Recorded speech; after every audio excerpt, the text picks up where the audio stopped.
Maybe one day. Whoa, easy, boy.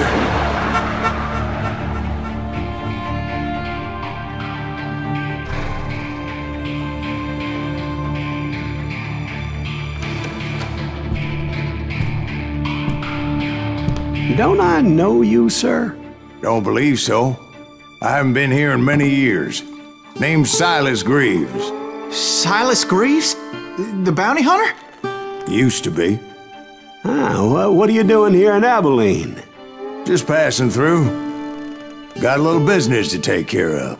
Well, sir, it would be an honor if you would allow me to buy you a beer. Hell, son, it would be my honor to drink it. I'm Molly. Howdy. I'm Dwight.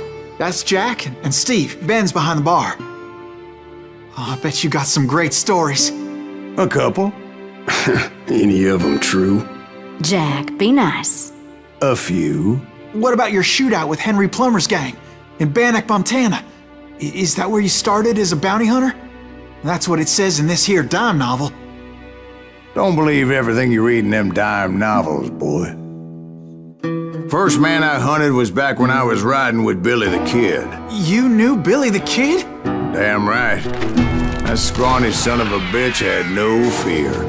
Wouldn't back down for nobody. I heard he collected the 10 stars off any crooked lawman who crossed him. It was a war, boy. The Lincoln County War. And Billy promised his regulators would take the life of every bastard who helped bushwhack John Tunstall. Kid had a big chip on his shoulder and a hair-trigger temper. Made him dangerous as hell.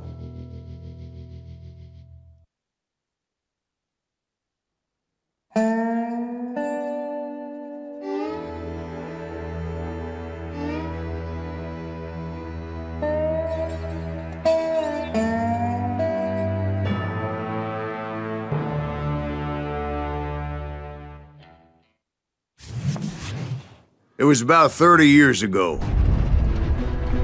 Billy was hiding out in an abandoned farm near Stinking Springs. I threw in with the kid because the man I had sworn vengeance on was riding with Billy's enemies. But before I tell you why I want that sumbitch dead, let me tell you what happened that day. I was heading back to the hideout when suddenly I had this funny feeling. Funny, ha-ha? No, Steve. The other kind of funny.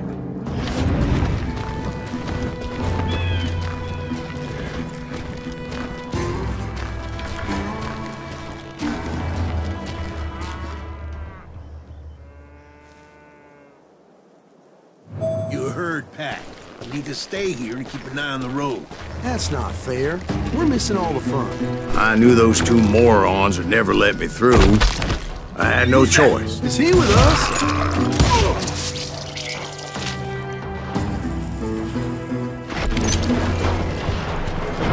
Was it Pat Garrett's posse?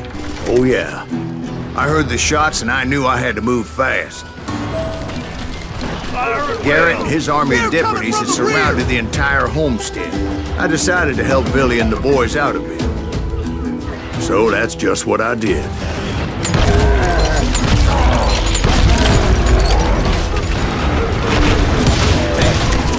As the governor of New Mexico was paying for the kid's apprehension, Garrett was able to hire every gun hand in Lincoln County.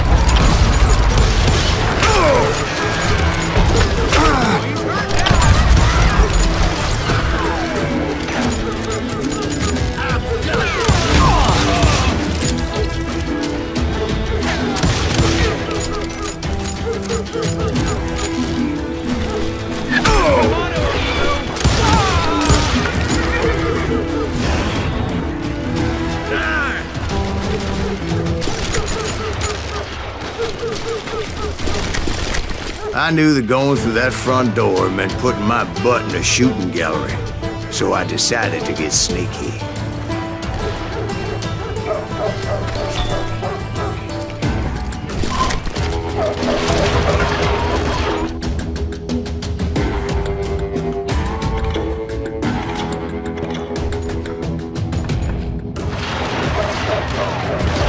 Watch out! He's one of them! God damn it, he's right behind!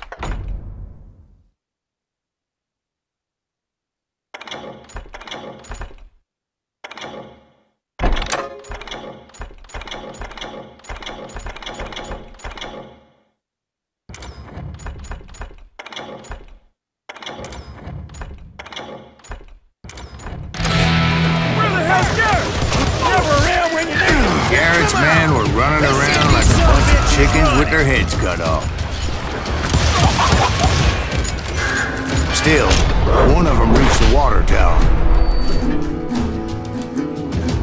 Not a bad idea. It would be a turkey shoot from up there.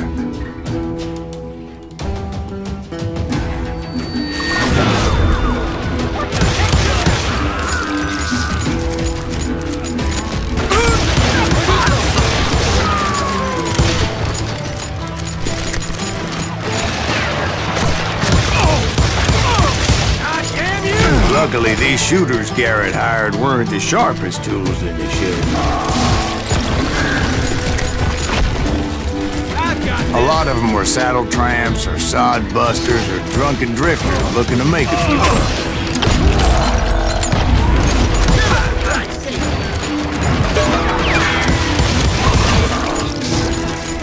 Can't hide forever! What?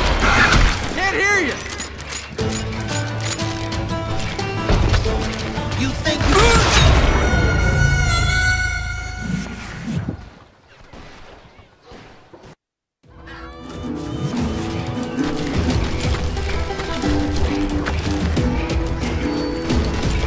Let's do this!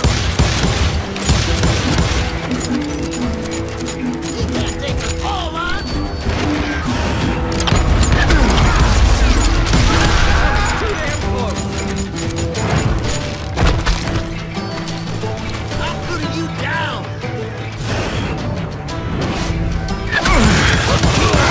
You're really pissing me off!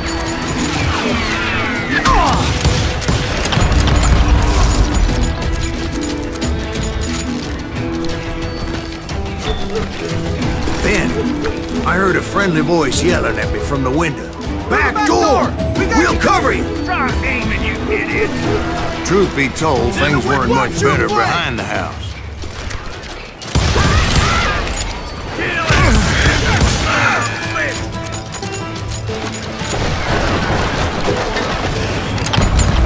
Cut their numbers in half, but that just made the ones that were left twice as mad.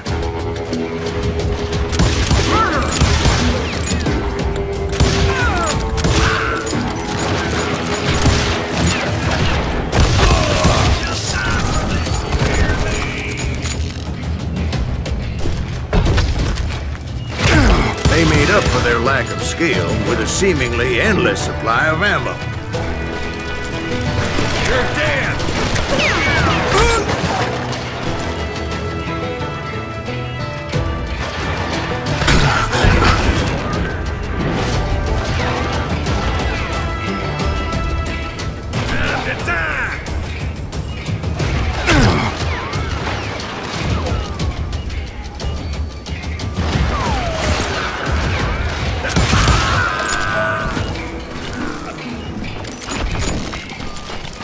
It was a bit of a slog, but I finally fought my way around the back of the house. And like that, I was inside, none the worse for wear. I passed Dirty Dave, and upstairs I found Billy and Charlie Bolton. Rat in a trap!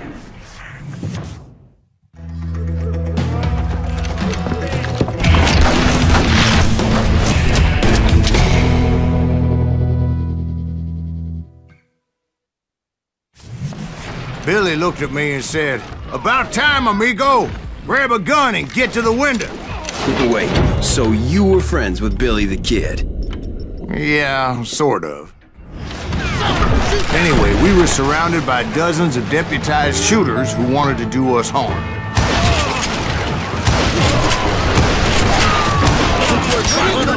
Dead or alive! I'm telling you, Garrett's men were dropping like flies, but they just kept on coming. I think I got one! Where the hell did Garrett get to? That's when Charlie got hit. "They're catching us in a crossfire!" shouted Billy. "Get to the other side!" Look at that son! Damn ears are ringing!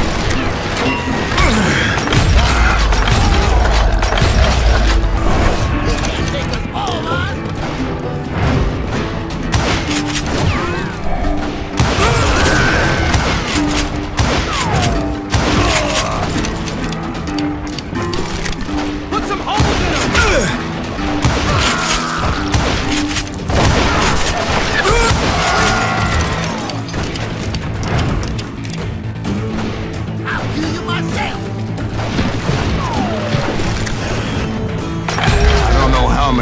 cocksuckers I personally put down, but it was pretty clear, even to Billy, that maybe discretion was the better part of valor.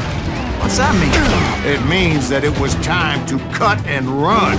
They got a Gatling, Billy shouted. Get the horses and bring them round back. I'll draw their attention. He directed that order at me, and I thought, why the hell do I have to do it? But I went anyway. Dumbass that I was back then.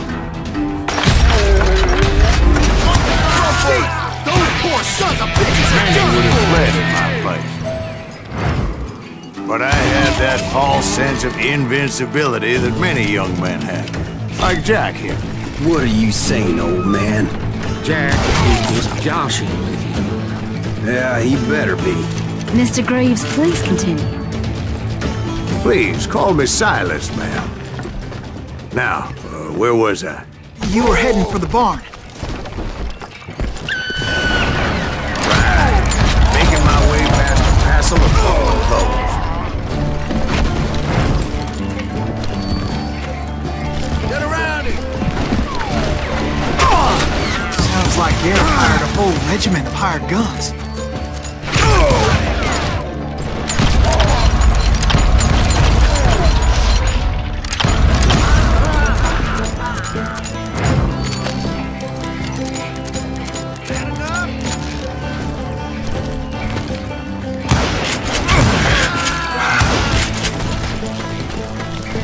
Yeah, and just when I thought I was done with them, more of these hapless bastards would pop up.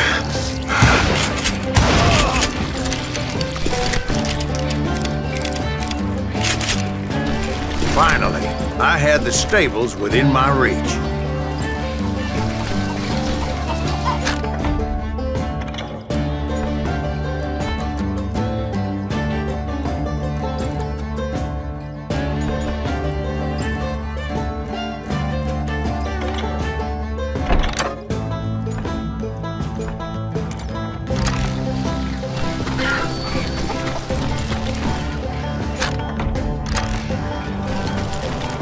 And that's when I met Sheriff Pat Garrett.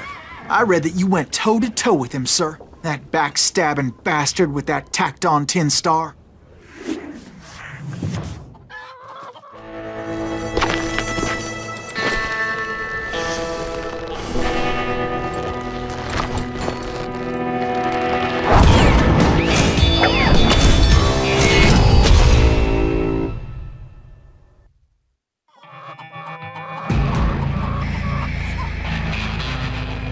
You challenged him to a showdown.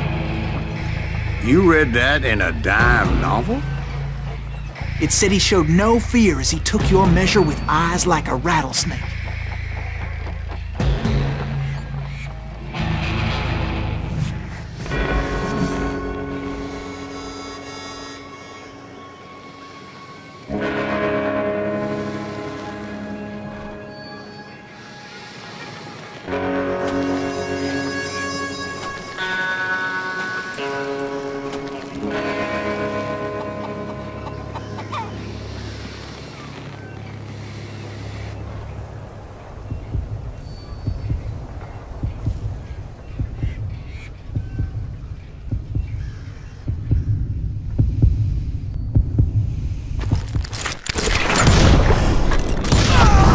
And that you killed him in a fair fight. Is that what that Penny Dreadful said? No, boy. That ain't what I meant when I said I met Pat Garrett. So let me start again. I finally reached those damn stables.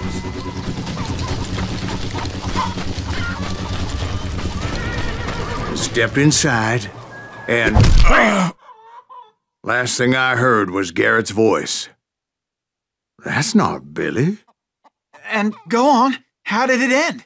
And, boy, that was just the beginning.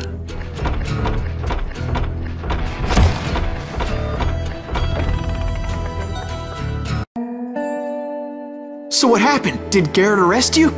Yeah, after I came to, the bastard had clocked me with his Colt.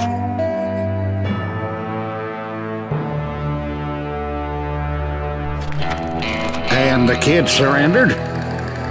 when he realized there was no getting out of there alive. So they locked you up in Lincoln? Indeed they did. Sentenced me to hang right along with the kid.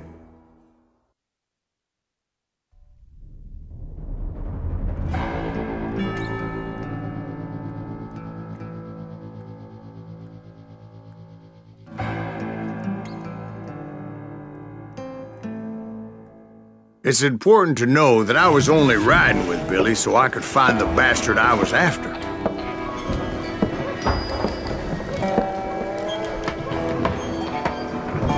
He was with John Kinney's gang, and they were sworn enemies of Billy's regulators. Why were you after him? I owed that son of a bitch a bullet for what he had done to me and mine. Instead, all I got for myself was a goddamn death sentence. Luckily, it was right around then that I heard Billy make his move. He shot Jim Bell and a few other guards as he made his getaway. Later, they wrote that some lady friend planted a pistol for him in the privy. What the papers didn't say is that Billy helped me escape, too.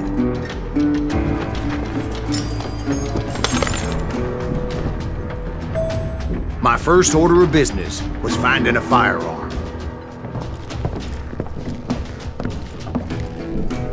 Luckily, I located Deputy Bob Ollinger's mean-ass shotgun.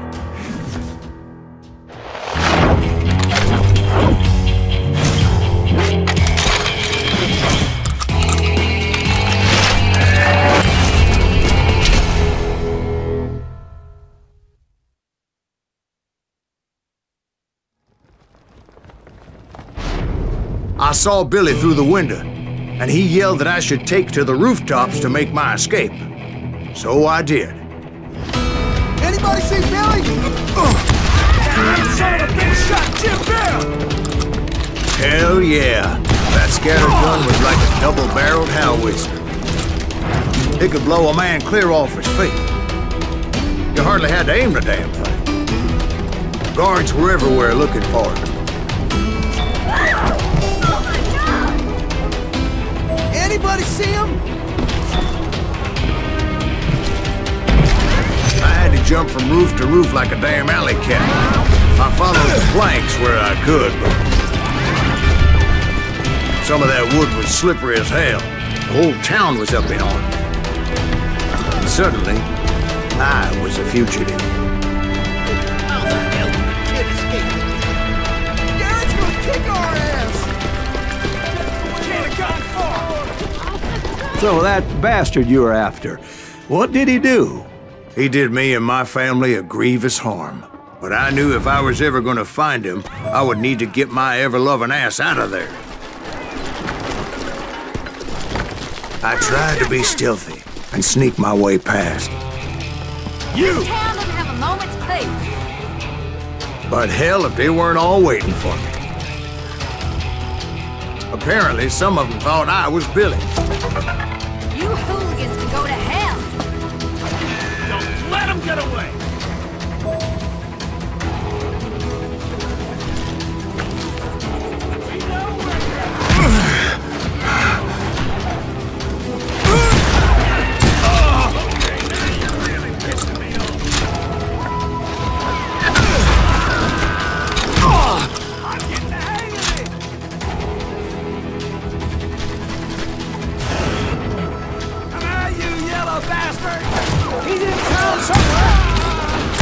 See, me and the kid shared a certain similarity in build and coloring.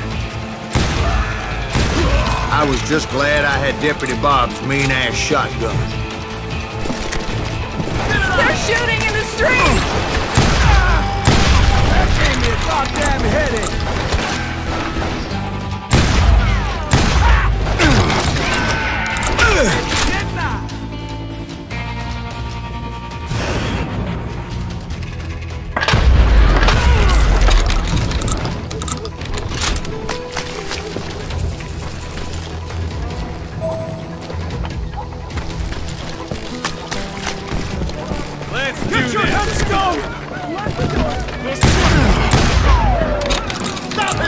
So much lead was whizzing by my head, It was like everyone in Lincoln wanted to put me in the ground.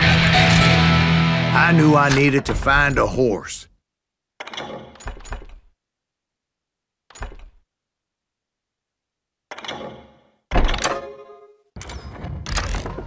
Had enough? Though I never did have a great fondness for those four-legged grass eaters. Smelly, sweaty, ungrateful beasts. We prize them too high, if you ask me. I've got this. Surrender yourself!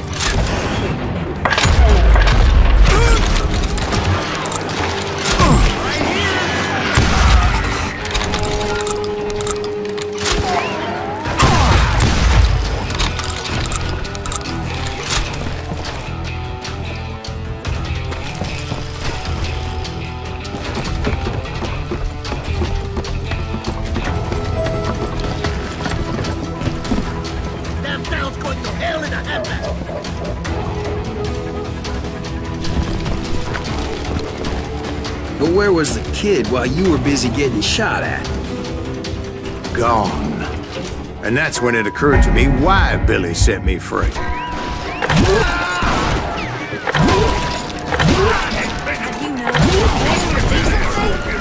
So I could be a hapless decoy and draw attention while he snuck out of town.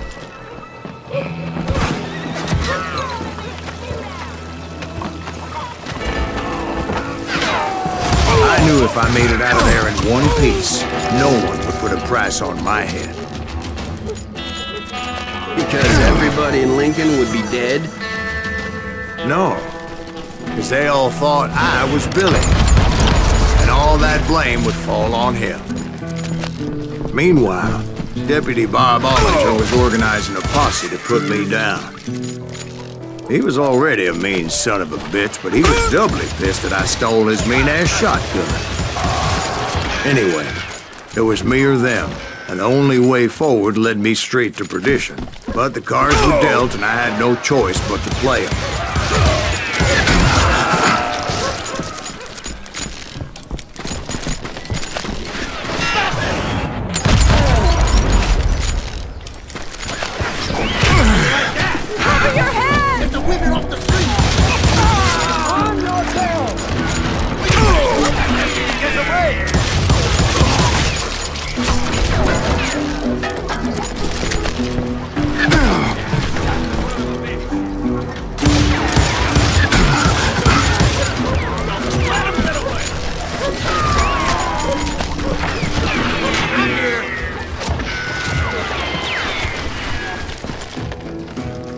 Put some holes in them!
What I was looking for.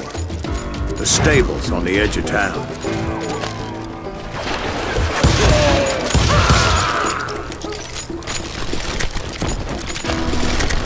I guess Billy saved your ass, taking out Bob Ollinger the way he did. Billy didn't kill Bob. Sure he did. He dispatched him right after he shot Deputy Bell. No, sir. Because Bob came right up behind me, angry as hell that Billy had lit out. "Hello, Bob," I said. "I think you better let me go." And he says, "I don't think so, boy. Not with my shotgun." So we stood there in the middle of the street, eyeball to eyeball. He intended to kill me, and I knew I had no choice but to defend myself.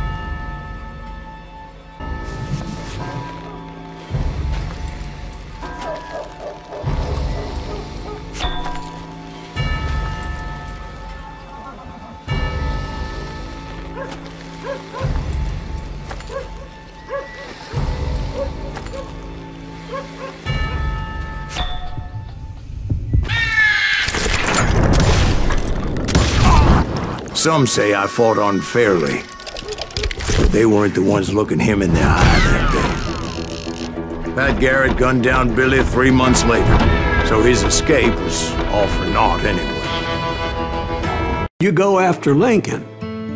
Mexico. Until I realized nobody was looking for me. I ended up taking a job at the Rurales. The Mexican Rurales? I was hired to help them track down the cowboys. The most vicious outlaw gang in Cochise County? Curly Bill Brocious? Johnny Ringo? Led by old man Clanton himself. They must have paid you a pretty penny to take them hombres on. Not really. But truth be told, I had my own reasons for going after those boys.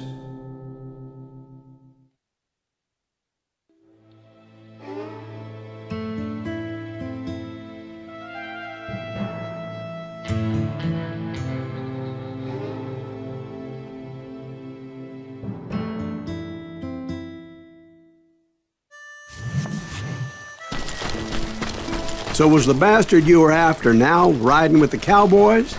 Roscoe Bob Bryant was his name. Oh. But no, this time it was a different bastard I was after. The aforementioned Mr. Ringo. I came upon them robbing a stagecoach, which wasn't surprising, being they were such murderous thieves and bastards. The bandits wore red scarves, so I knew they worked for the old man. Over there! I did my best to help those poor bastards.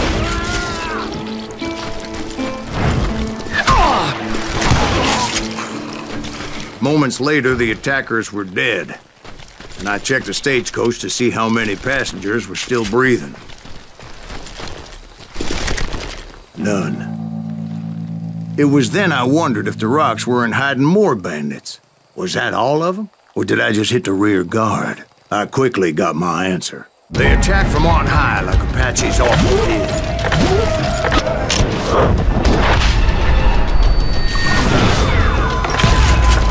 They would appear in great numbers from above and rain down lead on their hapless enemies' heads, making use of the high ground and whatever else they had.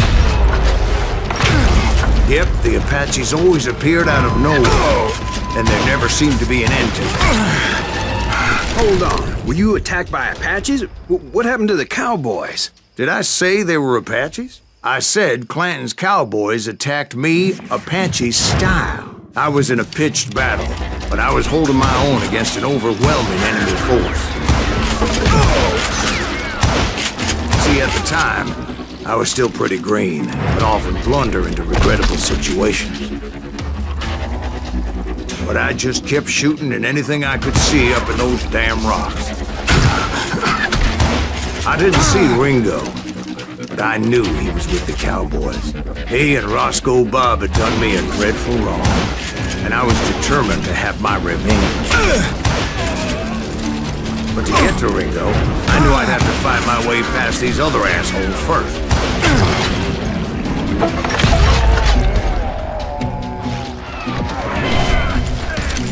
Unfortunately, I was running out of ammo.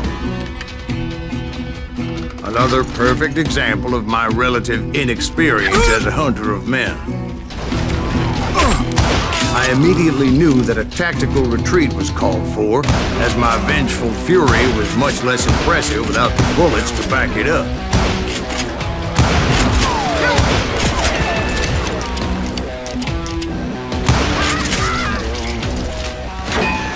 Finally, they managed to corner me. Trapped as I was, the odds of my survival seemed pretty slim.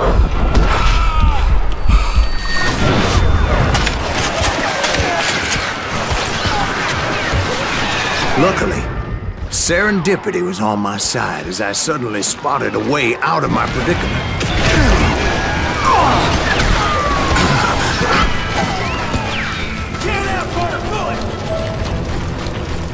I ran ahead as if the devil himself was after me. Bullets were whizzing by my ears, but I wasn't about to roll over and die. I just kept running like there was no tomorrow. Because there wouldn't be if Clanton and his men caught up with me. As I was scurrying around those caves, I thought, what was I thinking?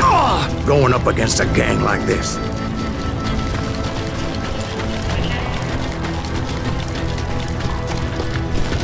No one will ever find you here! I just kept running, not knowing where the hell I was going. And that's when something miraculous happened. Like manna from heaven, I found the desiccated remains of what looked like an Apache warrior. The old weapon next to him supplied me with some much-needed ammunition.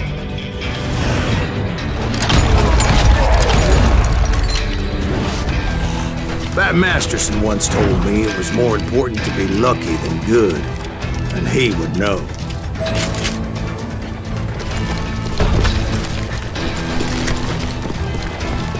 And imagine my surprise when I found a fistful of dynamite to go along with that ammo. That stroke of good fortune evened the odds and bolstered my confidence. It was time to turn the tables. Time for the prey to become the predator. Time for the hunted to become the hunter. Time. All right, Jesus, we get it. They were right where you wanted them.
A few weeks after that dust-up at the OK Corral, I was still after Johnny Ringo.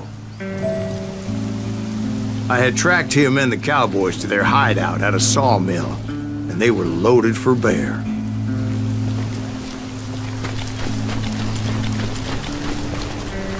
Somebody's coming! So, what exactly did Johnny Ringo do to piss you off? Well, him and that other bastard. Roscoe Bob Bryant? Yep. They both deserve to die, and I promise I'll tell you why. First, I need to tell you about the Cowboys' new boss, Curly Bill Brocious. Herb's coming! Get ready, boys.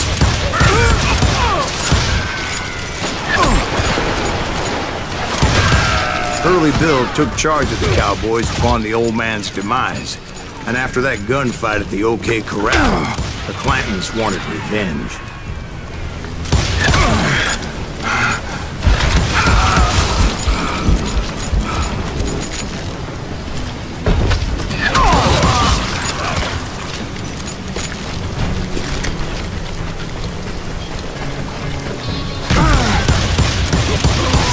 So they murdered Morgan Earp and grievously wounded his older brother, Virgil.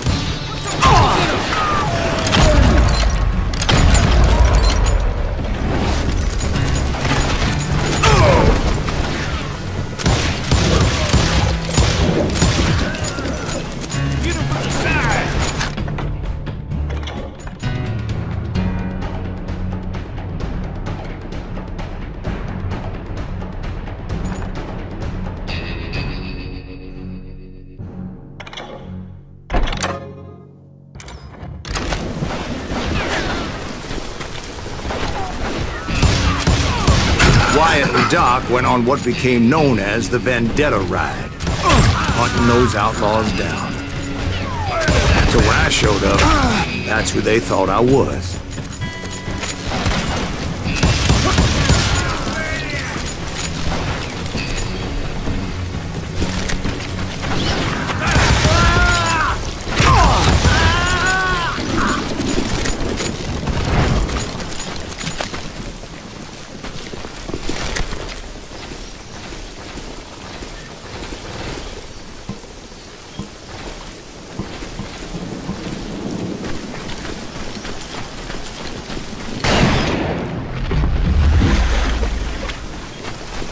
There were killers around every corner, all wearing red bandanas. That's how the Cowboys identified each other, and I was beginning to wish I had one myself.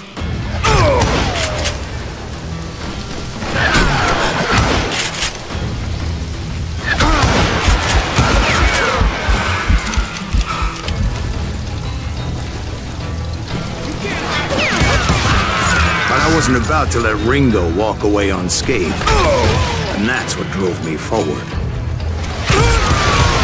You say that Ringo was infernally fast. I hardly saw anyone faster, boy. Certainly not Wyatt Earp. That man was all hat and no cap. Earp wasn't much of a match for him, but Doc Holliday might have taken him. That lunger should have kept his nose out of it. They never charged anyone for the murder of Morgan Earp. Time to die! But everybody knew that Curly shot him in the back. That was common knowledge. Yeah, maybe so. But Ringo had nothing to do with it. He was just being loyal to a friend. Is that what you call it? Being loyal? Well, to get to that loyal friend, I had to pass by some buzzsaws as big as a man.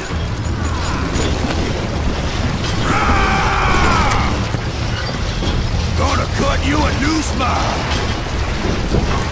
You're gonna bleed!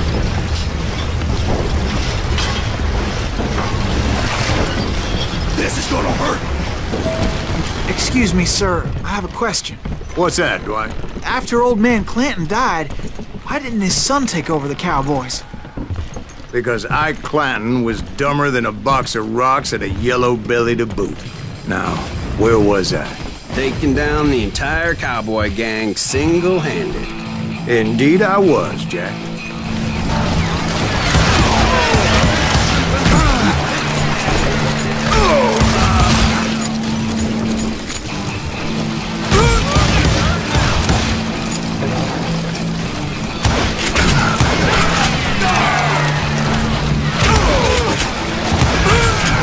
wasn't easy, as those boys had good cover. Gonna cut you a new spot. You're gonna bleed. Oh, now. There he is. Keeps you. I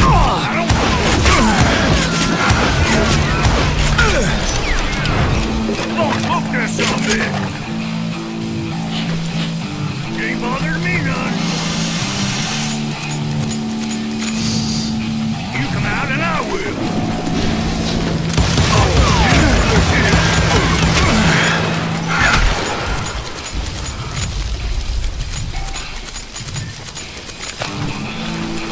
And you shit around the corner.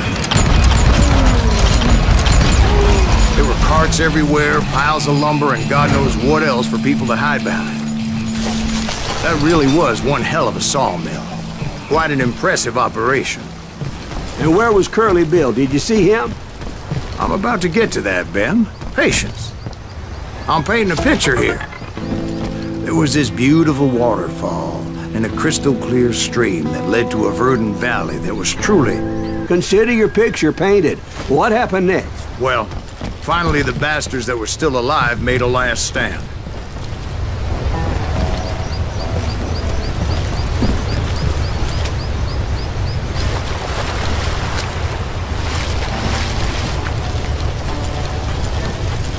Curly Bill, Johnny Ringo, and his compadres took off into the lumber yard, and I followed after.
Brocious gave me no choice but to take his life.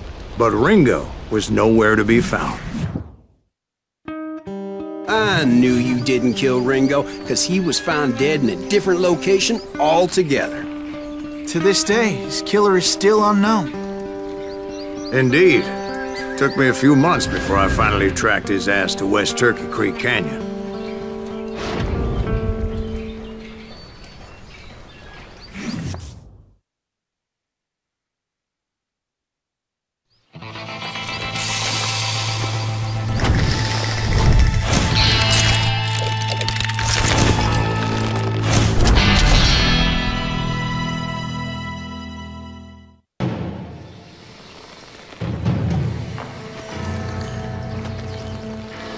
That's incredible, sir. I always thought that Doc Holliday was the one that killed him.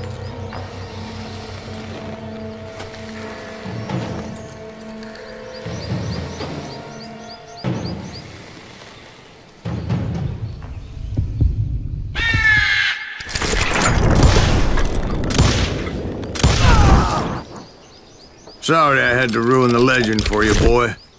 But the legend ain't always true. Doc Holliday had nothing to do with the death of Johnny Ringo. Paid a healthy bounty for Ringo and Curly Bill, and realized there was real money to be made. That's why I went after Henry Plummer.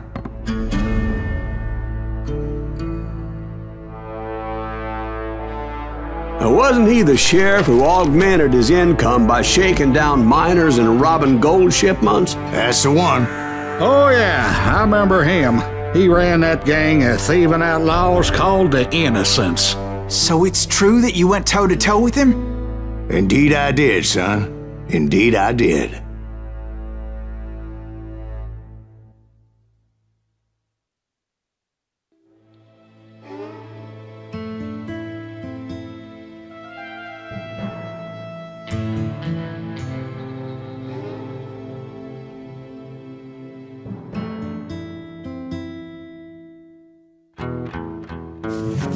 I knew I needed resources if I was going to track down Roscoe Bob Bryant, and hunting Plummer looked like a good way to get rich quick. As the local vigilantes exposed him as the leader of the bandits, and put a generous price on his head. Plummer rallied his gang to plunder one last gold mine before making their escape, and that's where I thought I'd find him.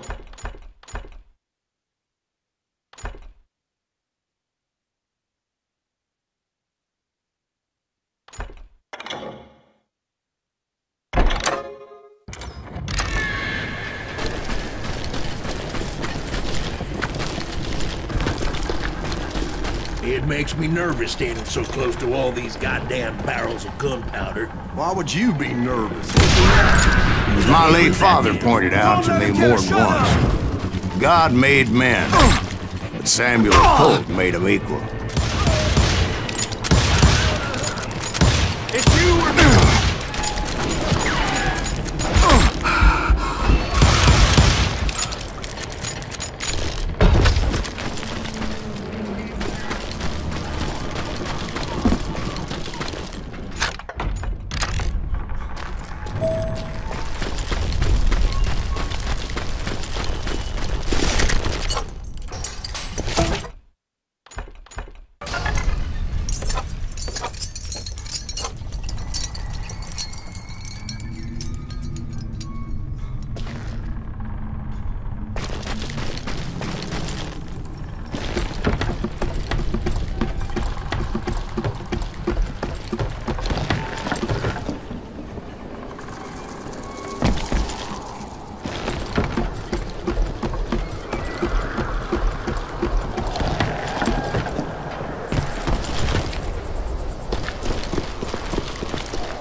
I knew that dynamite wasn't mine, so I decided the polite thing would be to return it.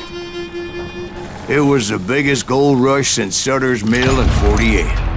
Unfortunately, prospectors weren't the only ones drawn to those riches.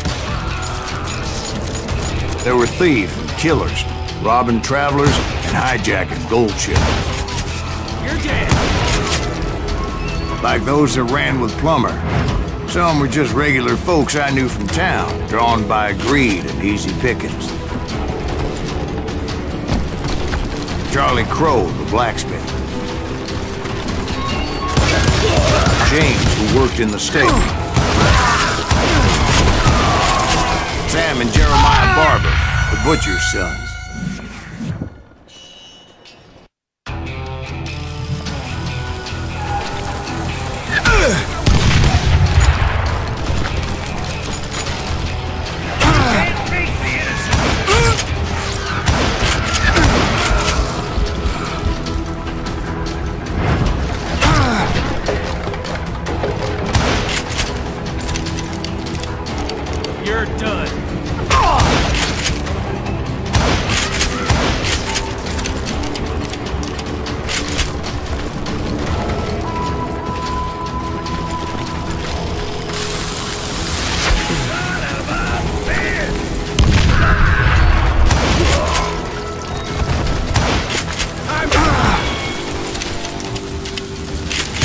ordinary citizens who lived a double life.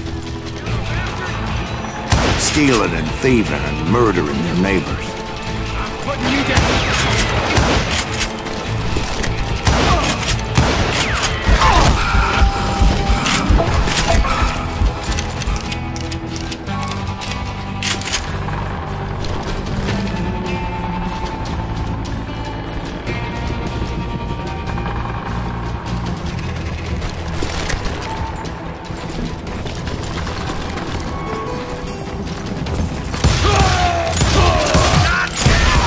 The rest were veterans of the Civil War.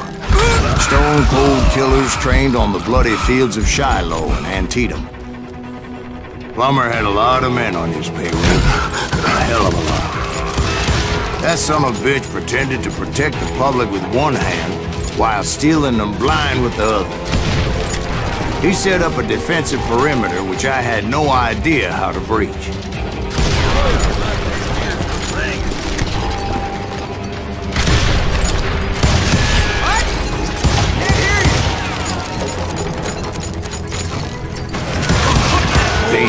Desperate individuals. I was outnumbered and in way over my head, but I was too damn stubborn and stupid to realize it. They must have thought I was touched, or had some kind of death wish, seeing as there were barrels of gunpowder everywhere.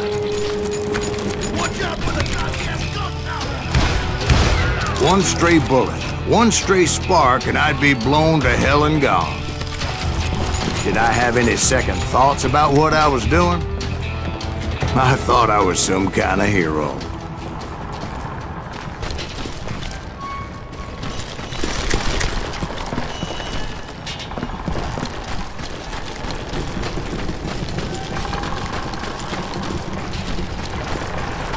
I finally made it past and headed on to meet my destiny. But first, I had something I needed to figure out. I had a few ideas on how to get into that mine, but once I made my decision, I knew there was no turning back. So my first thought was to enter the nearest mine portal. I saw an entrance. Made sense. I'm here! It was the quickest way in, but that also made it more dangerous, Do you know who as there would undoubtedly be enemy pickets posted along the way.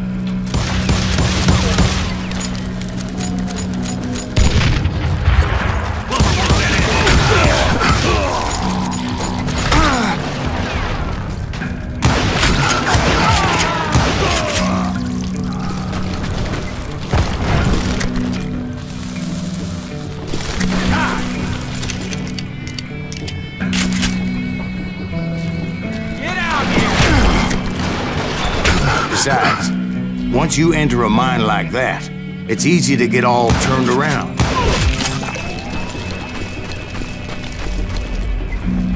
And that confusing maze of corridors wouldn't even be the worst of it.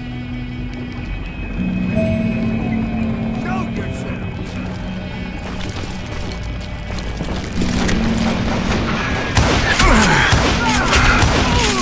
Some of those shafts could be as deep as hell. I got a lot more bullets!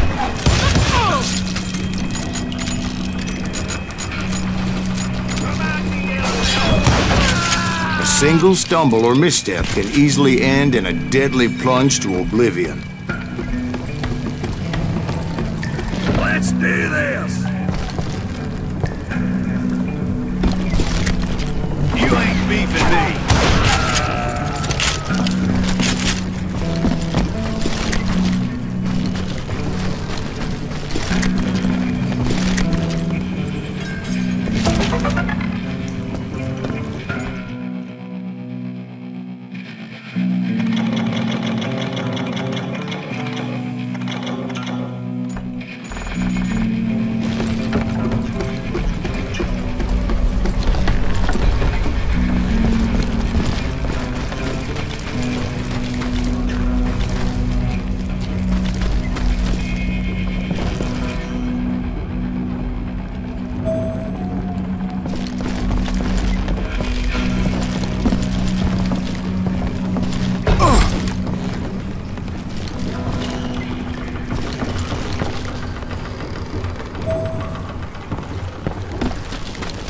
quick reflexes often make up for a lack of common sense. Luckily, I was never one to be easily bushwhacked. I would just need to be careful not to blow myself to kingdom come. Take that ass! With all that gunpowder and dynamite everywhere, a body has to know what he's shooting at. Man up!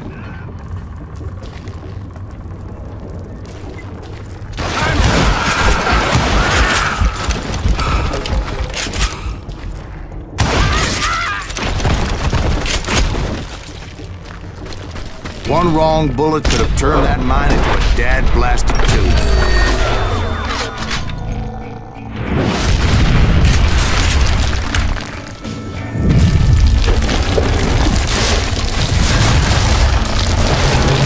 I freely admit that my plan of attack was not just moronic, but clearly insane.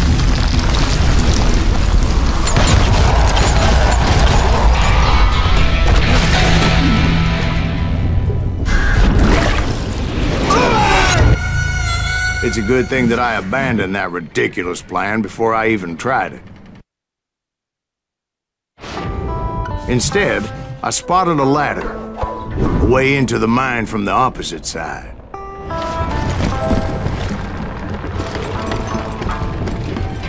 It was a long way around, but that approach seemed more sensible at the time.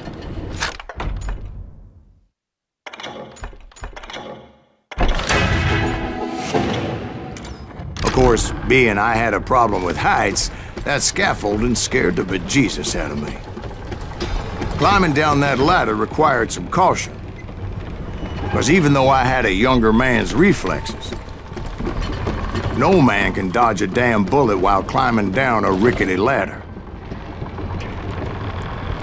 I needed to make a leap of faith, which ain't easy when you're suspended between heaven and hell.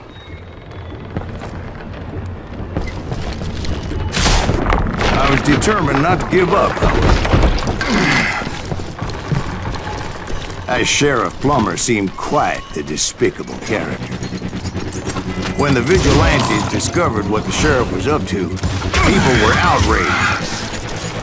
That 10,000 they put on his head would go a long way to helping me find old Bob. And I had made it my mission to settle that score come hell or high water. But first, I would have to make a choice. Take the elevator or climb the ladder.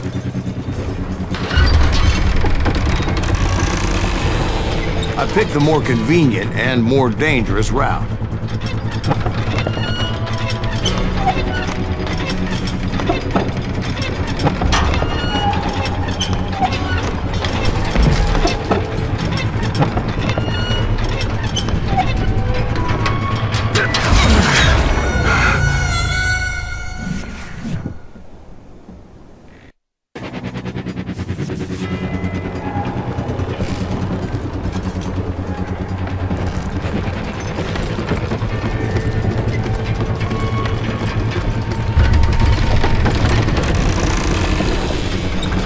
I wanted to use the element of surprise. Plus, I figured I could use the exercise. I was warmed up already, so what the hell?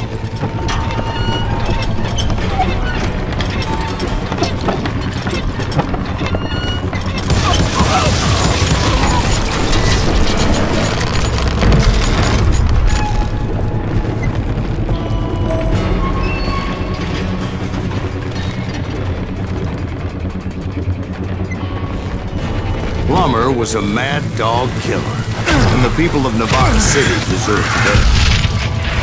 Nevada City? Well, I thought Plummer met his maker in Bannock, Montana. Right, well, he was the sheriff of both places at one time or another, but that's neither here nor there. The point was, taking him down would save a lot of lives, including my own.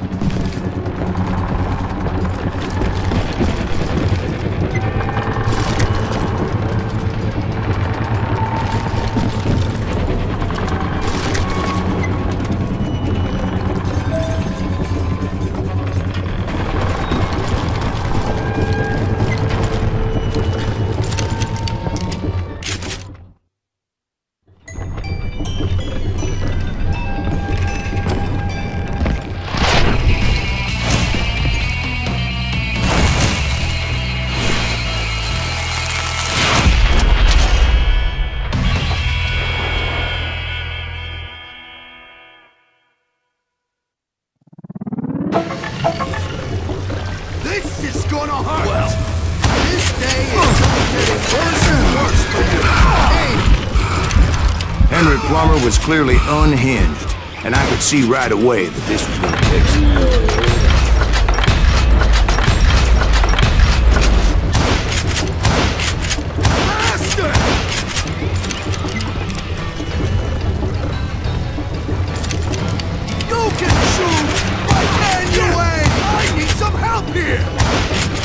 Come on, boys! Take this cocksucker out! I ain't dead yet!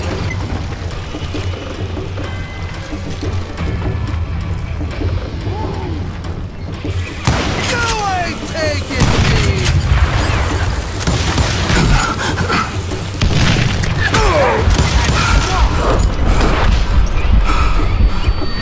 I'm gonna bury you in a million pieces! You can shoot, but can you aim? They're gonna need a dustpan to pick you up. You can run, but you can't hide forever.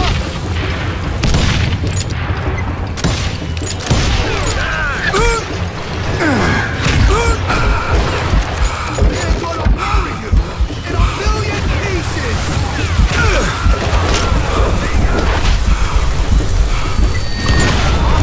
All medieval on your ass!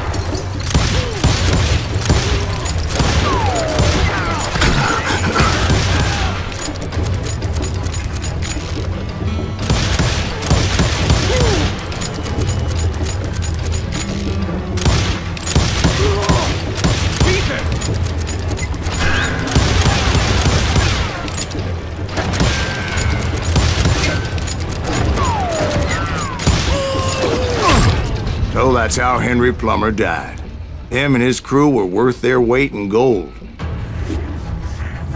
And now, I was officially a bounty hunter.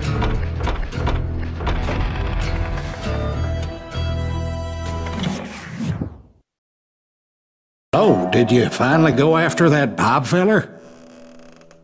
Well, I heard word he was in Kansas with John Wesley Hardin.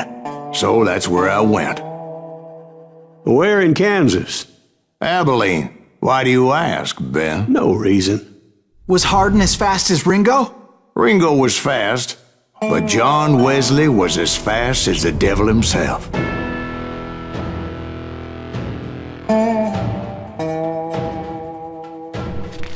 Hell, he killed his first man at 15.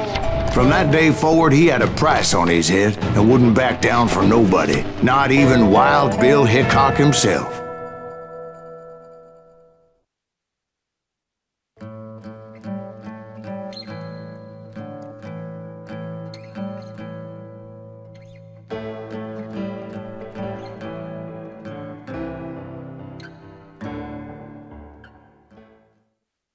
I dodged death many a time, and that night in Abilene was no different.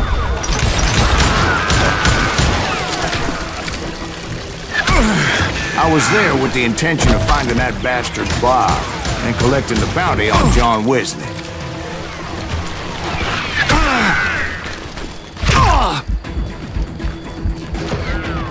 Can't get a good shot at him.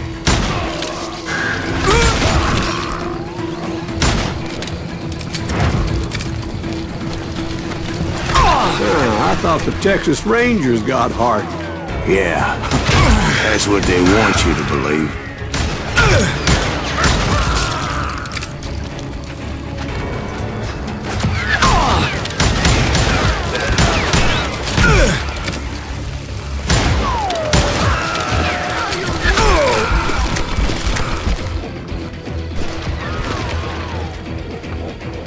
I'm putting you down.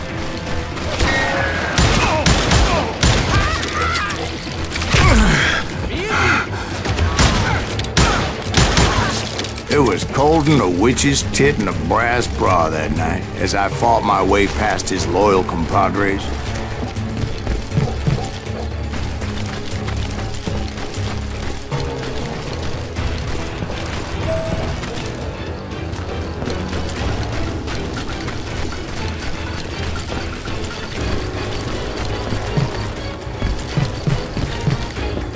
To the very same saloon we're sitting in today.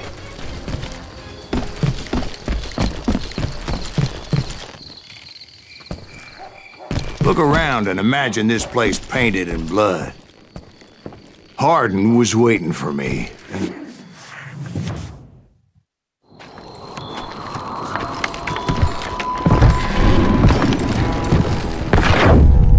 Wait, I'm jumping the gun here.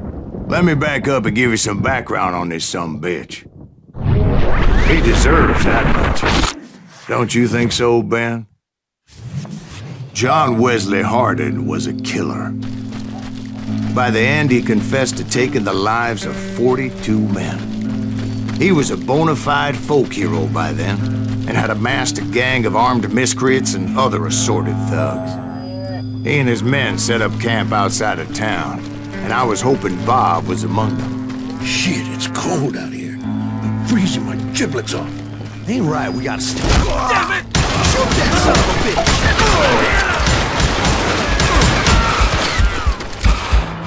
There he is!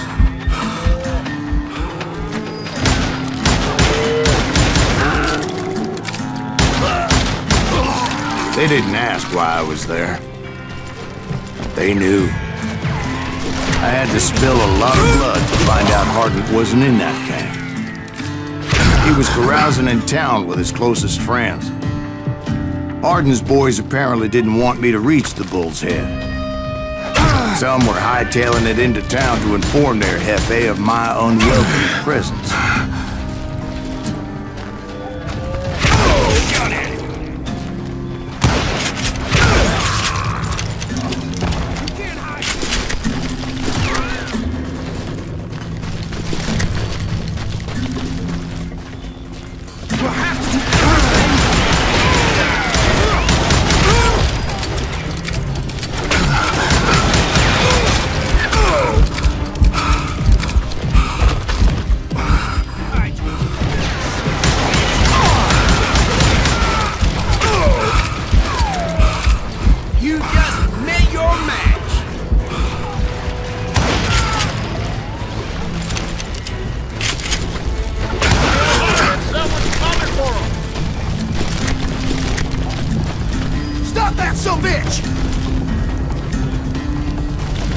Let the boys know we got another law dog.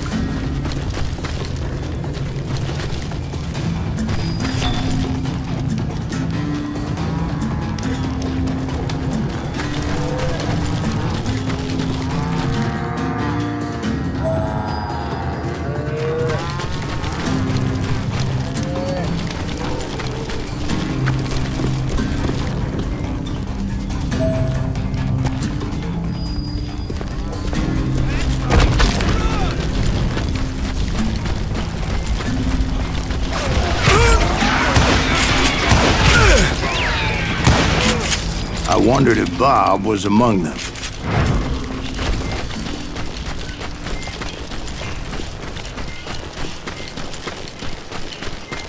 And I steeled myself for the fight ahead. For as good as I was, deep down I wondered if John Wesley wasn't just a little bit better. Before I could test my mettle against Hardin, however, I would first need to dispatch his cadre of hired killers. Most of these degenerates were beyond redemption, but John Wesley might have been a different story.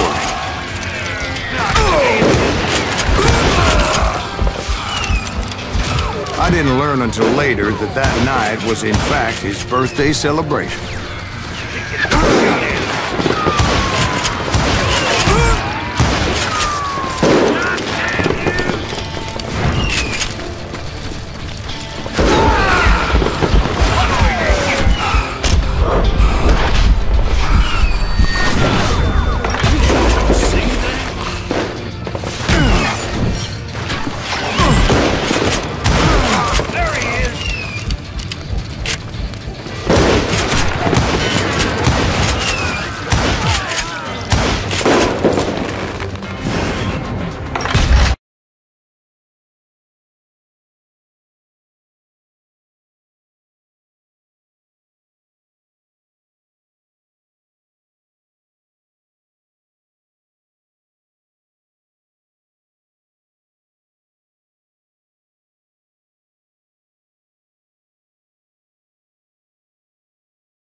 But that was short-lived, as a moment later I was facing down the fastest gun in the West.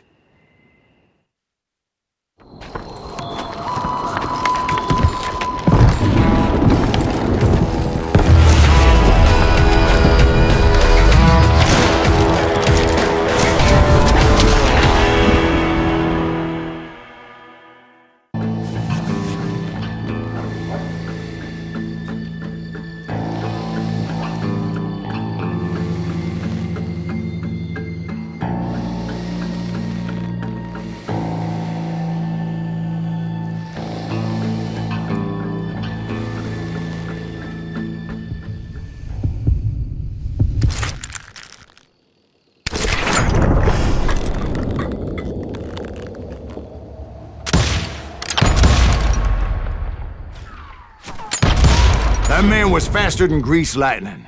But being inebriated as he was, he didn't count his shots. And now, he was at my mercy.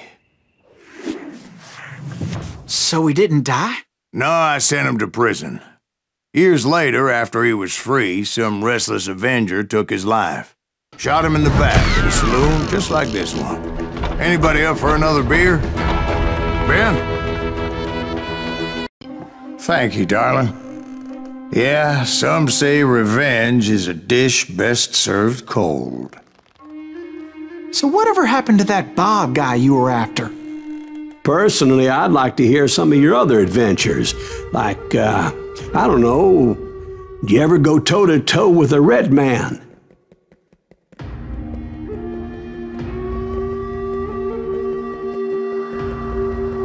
Yes, I did, Ben. I remember once I was after this renegade Apache, Grey Wolf. Strangely enough, revenge was also his primary motivation.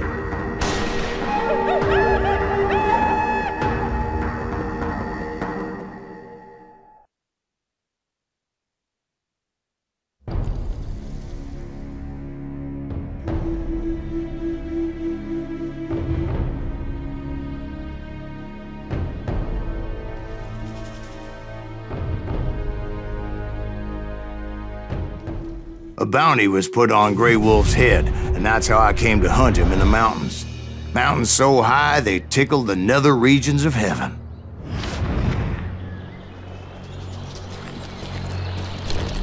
Grey Wolf was a Chiricahua Apache medicine man who had led a war party in revenge for a massacre against his people.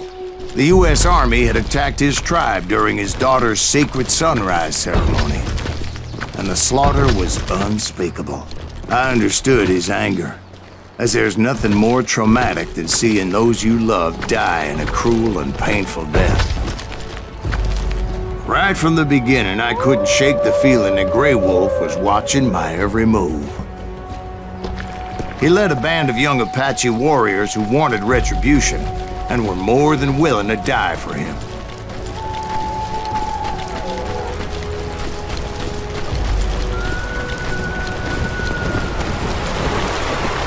They saw me before I saw them.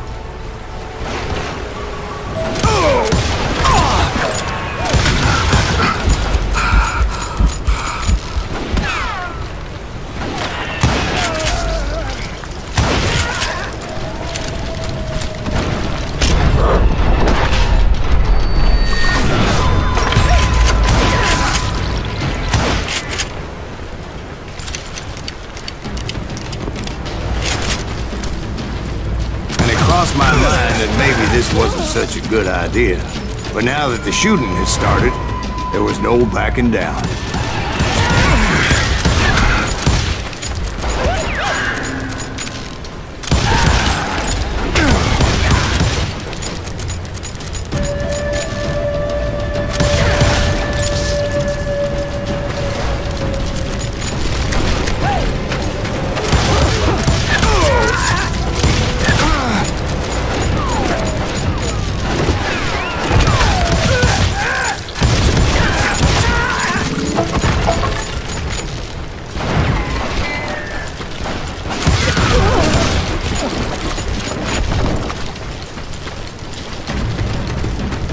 It was rugged country, the winter home of the Chiricahuas. And that's why they had retreated them.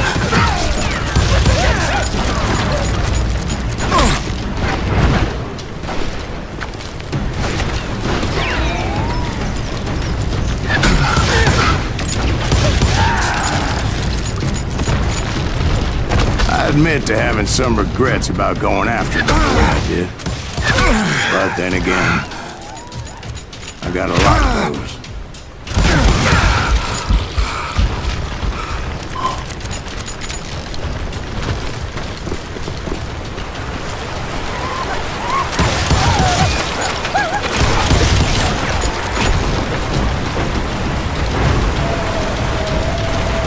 Did you find Grey Wolf? Not at that moment, but I did find the entrance to their hideout.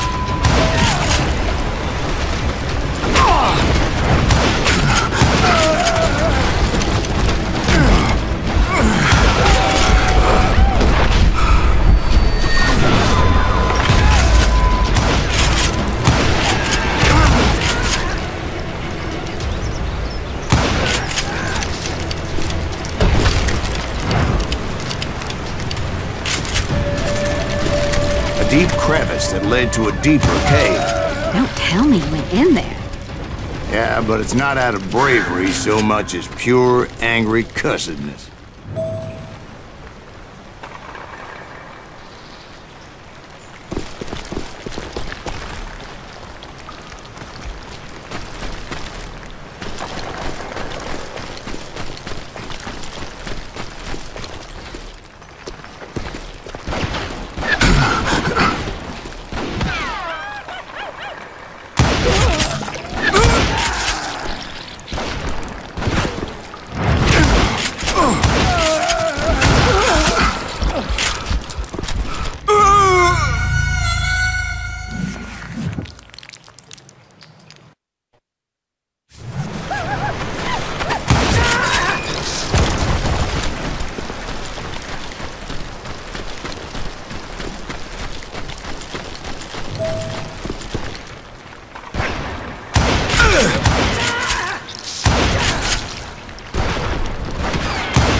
See, back then, I had a stubborn streak a mile wide, and I wasn't about to back down. So it was like pitch black in there? Actually, it was pretty well lit, as they had torches on the walls.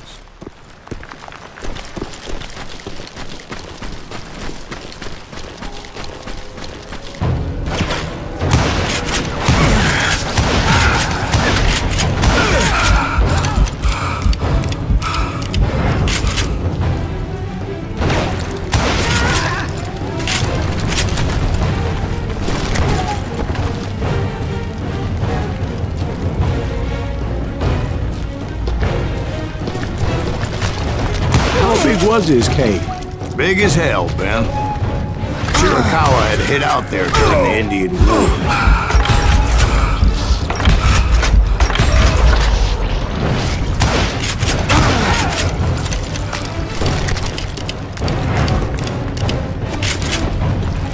They thought it was haunted with the ghosts of those murdered by the horse soldiers.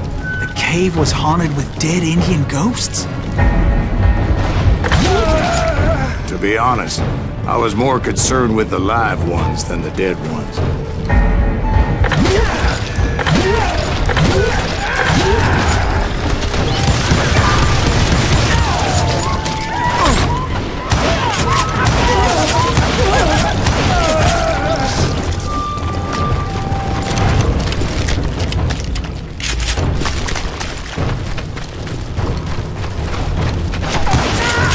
How come you know so much about engines? A few years back, I was married to two Mescalero women. At the same time? Yeah, they were sisters. Polygyny is traditional among the Mescalero. So what happened? Oh, I had to get out of there. Those girls never shut up. Both of them nagging at me all the time. Drove me half crazy. Haven't seen them since. No, I mean, what happened with Grey Wolf? Oh, well, I pursued him into the Cave of Death. I came upon this flooded grotto and that's when I saw him. He came to me unarmed and unafraid. His voice echoed in the shadows, and I sensed he meant me no harm. You carry great darkness in your heart, and if you do not release it, it will claim your soul. The sound of his voice put some kind of ancient Indian spell on me.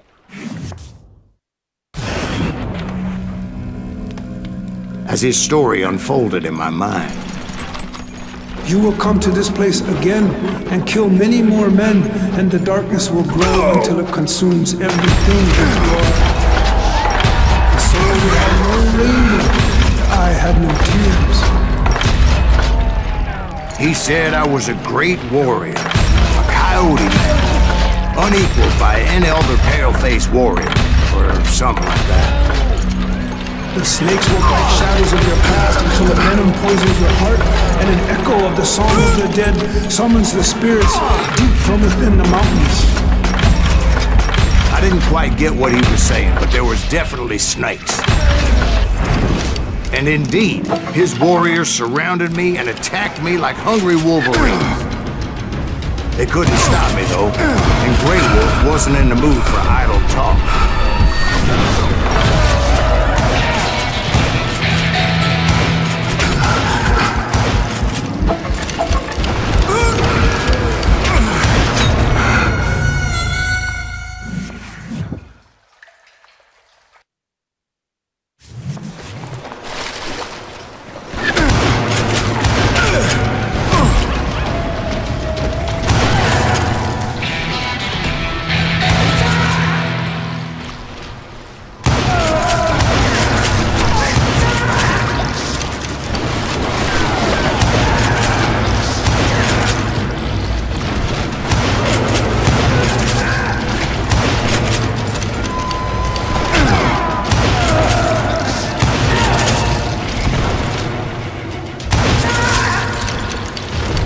I swear I couldn't see any way out of this trap.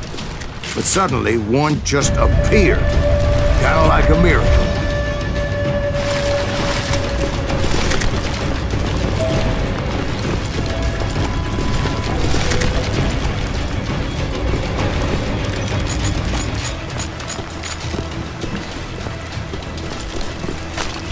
I felt like I would be lost in that damn cave forever.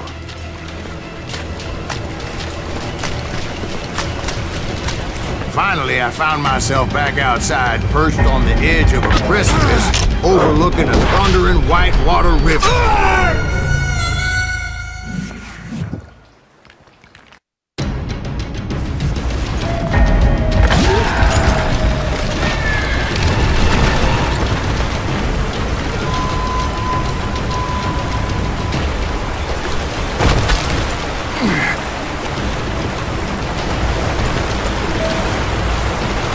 I chased after him, determined to make him explain the meaning of all that mumbo-jumbo.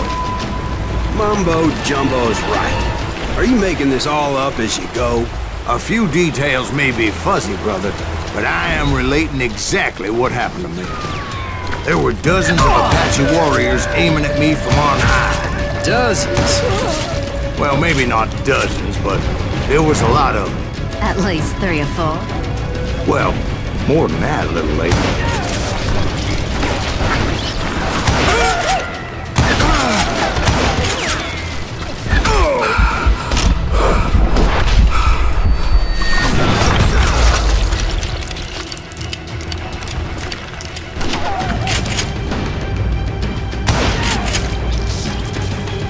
I had a steep climb up creek ahead of me and scrambled up those rocks like a mountain goat.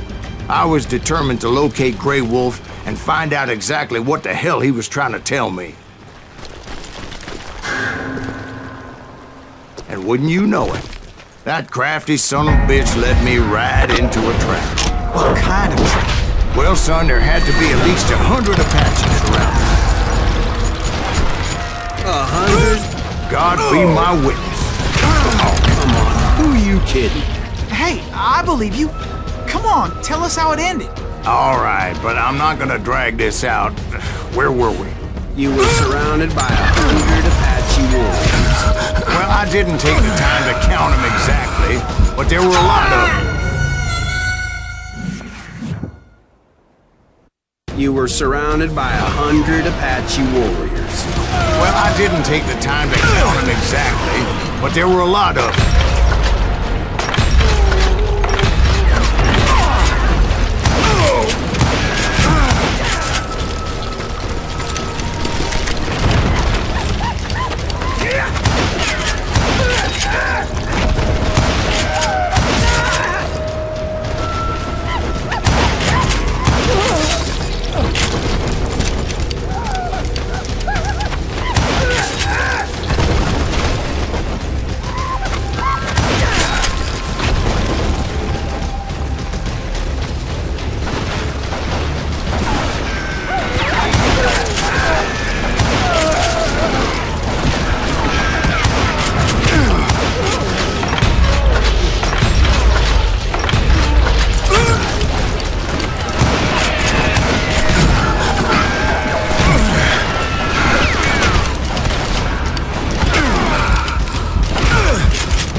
And in the end, a path appeared before me that I had not seen before.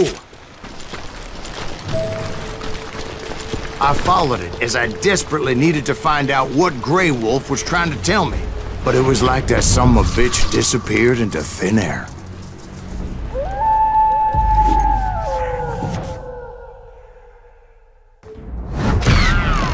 Never did find him.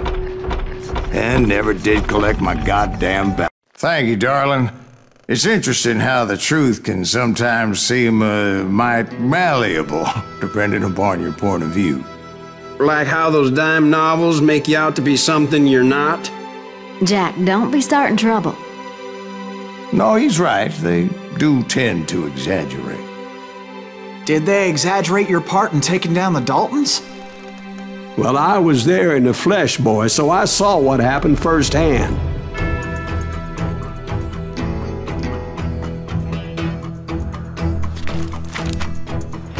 Those Daltons were lawmen once, before they all went bad, robbing banks and trains clear across the territory. Until Coffeeville, of course. I was one of the citizens who took up arms that day. Fighting on the side of the right? I did my best, sir. We all did.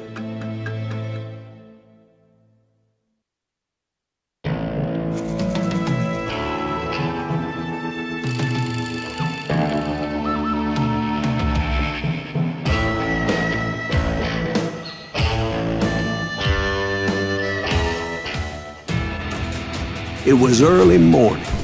One of my friends was a local gunsmith, and he handed out firearms to anybody who'd take one.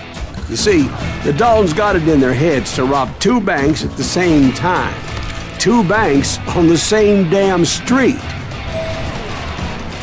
The story was Bob Dalton's girl was always riding him about how he had no ambition. Oh, you're nobody next to Jesse James, she'd say. Finally, the bastard took his brothers to Coffeeville just to shut her up. Right. It's always the woman's fault. Well, the locals recognized the Daltons right off. Before they could get away, half the town took up arms to defend their property.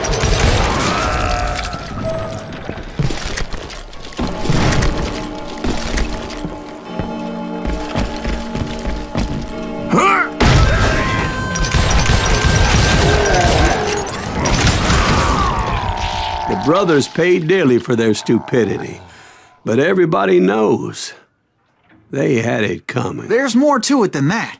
I read all about that day, so I know for a fact that it went down very differently. First of all, it was high noon. A posse of U.S. deputy marshals were on the rooftop across the street. Get ready, boys. They're gonna make a move. The lawmen had been tracking the Daltons for months. Now they finally had them dead to rights. Among them was a bounty hunter feared by many a lawbreaker. The marshals tried to get the Daltons to surrender. They'll give up eventually.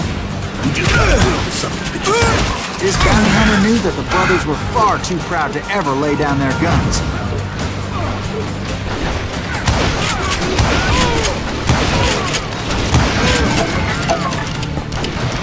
He went in there alone to confront those criminals.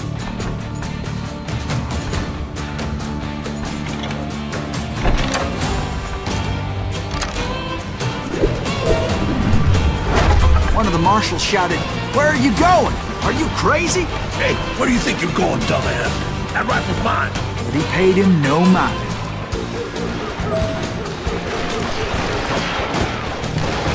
He saw a way to get around to the back of the bank.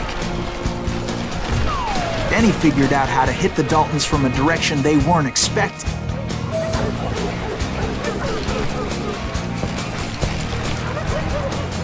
From above. Fortunately, a water tower was right there. A moment later, he was climbing up a steep ladder, laughing at danger as he did. It was brave men like him who risked their lives to tame this wild country.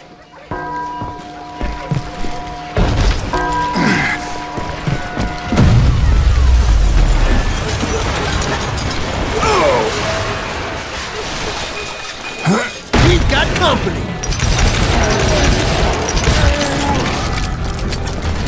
Heroic men like him, who did what other men couldn't or wouldn't to make this country free. Like Jim Booth and Davy Crockett, who died defending the Alamo. Is that Silas Greaves? Son of a bitch!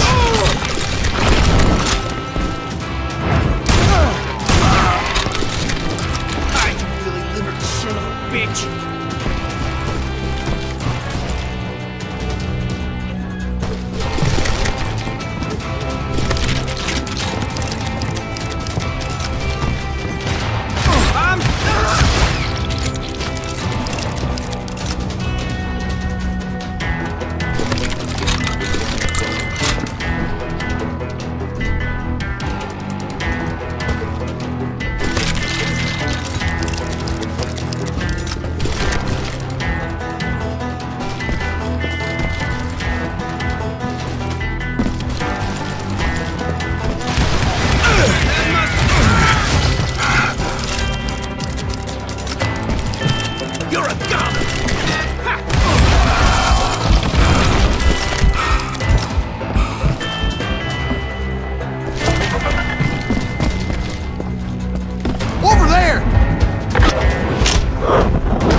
What the hell? Blam! Blam! He came away victorious, taking down those thieving Daltons.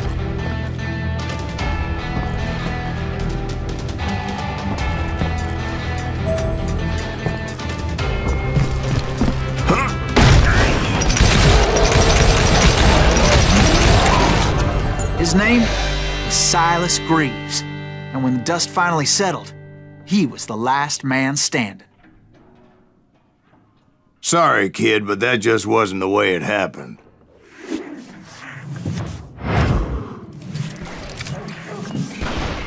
It was early evening, not high noon.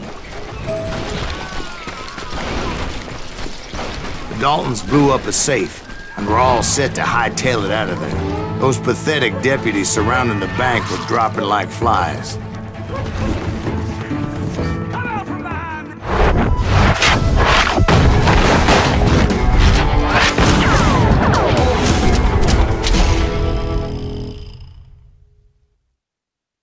I'd been tracking those jokers for months, waiting for them to do something reckless. And finally, they did. Those stupid bastards decided to rob 2 banks at the same time in the same town where everybody knew them. They still had friends in Coffeyville.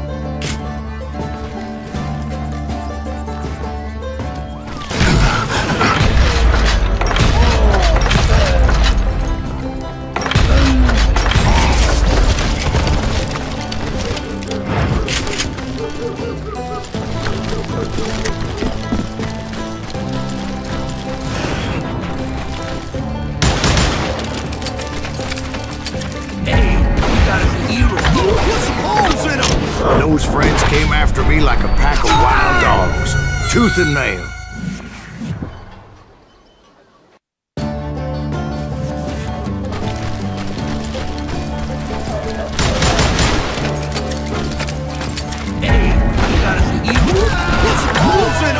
Those friends came after me like a pack of wild dogs, tooth and nail. They were coming at me from all directions. I caught sight of the Daltons running with the money and didn't want to lose it. Problem was, they knew the town better than I did. And to top it off, I found myself in the middle of another shootout entirely. Did the Daltons hole up in somebody's house? No, it was the Smiths, I believe. They were cousins of the Daltons.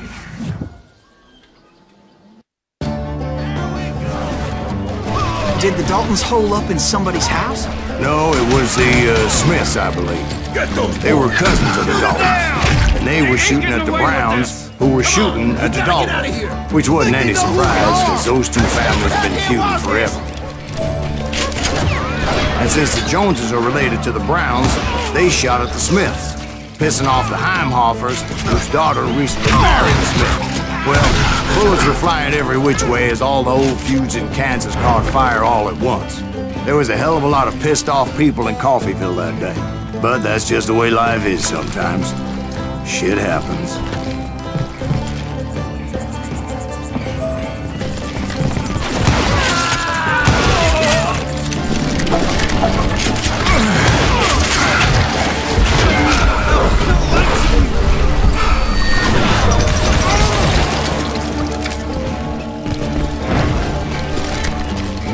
The Dalton boys knew I would never give up.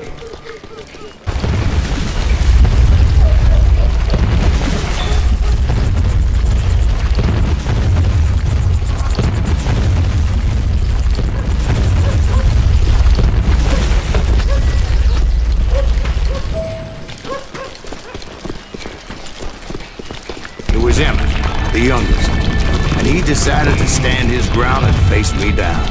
I ain't afraid of you, Silent Reeves. This is where it ends for you. He was determined to protect his brothers. I understood how he felt. Taking me on all by his lonesome wasn't exactly a recipe for a long life. Oh, damn Dalton.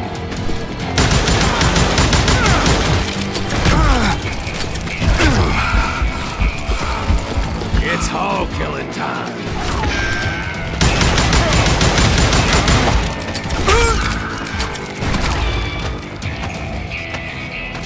I'm gonna tear you apart!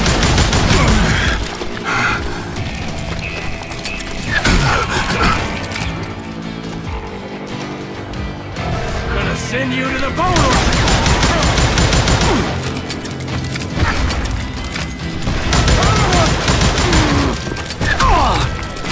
Gonna beat you like a red-headed stepchild!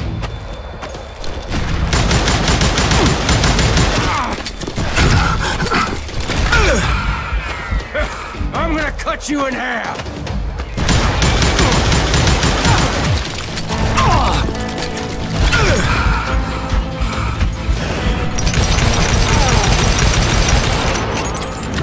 I'll blow your head!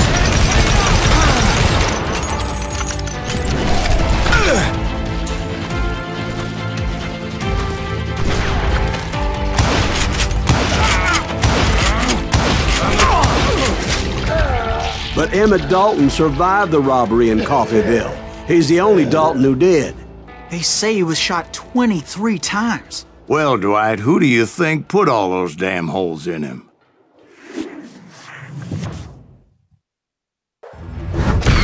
But I have to admit, that boy had grit.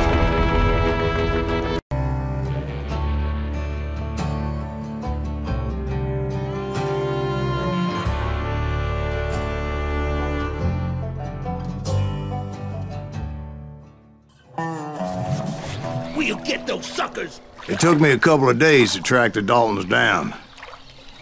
They can't get away with this! And in that time, a whole posse of local vigilantes offered to lend a hand.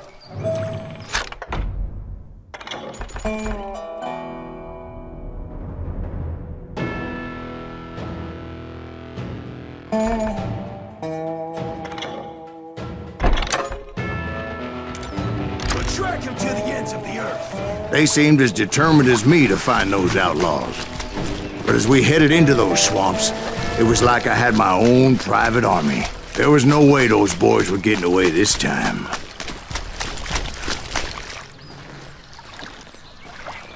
It was early fall, right? Beautiful time of year.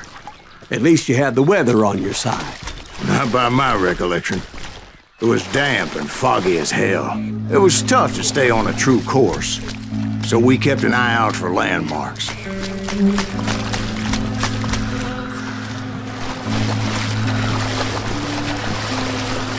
It was autumn. The maple trees were in full color, red as blood.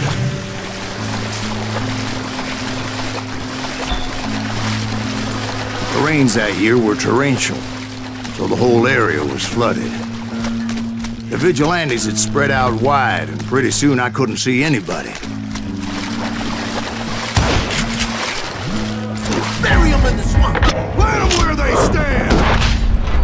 Except for some bitches ahead of me wanted to do me harm, so I had to face them alone.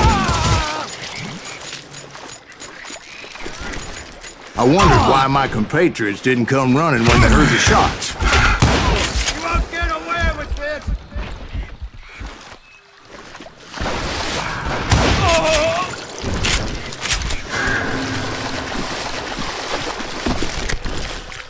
So did you find the Daltons? Not yet, but I did have the questionable pleasure of meeting a few of their friends. Middle-ain't that sucker! My damn eardrums! That asshole just killed Red?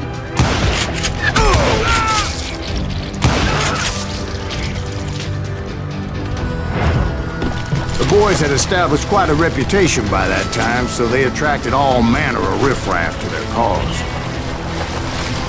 Point being, I was under serious attack.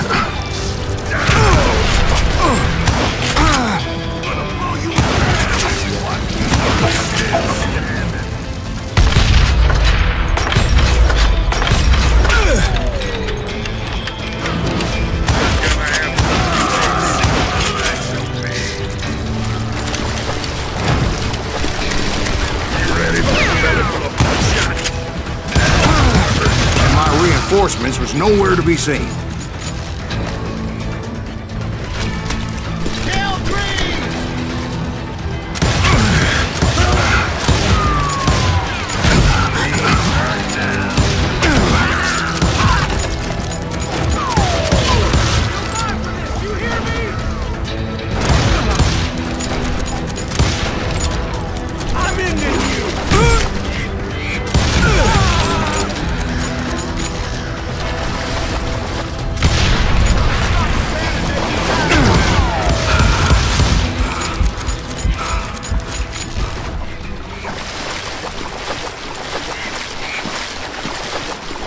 But luckily, a barn materialized as if right before my eyes. I scrambled up top to get a better view, but just ended up falling inside. So, how did you get out? The barn doors was open. About right then, I saw some suspicious characters running for the bushes. Of course, I followed them. But that goddamn swamp was like a goddamn maze, and pretty soon I had no goddamn idea where I was. Steve? So I just started walking, and pretty soon Steve? Steve! Huh? Oh, no, I'm listening. Indians surrounded me from all sides.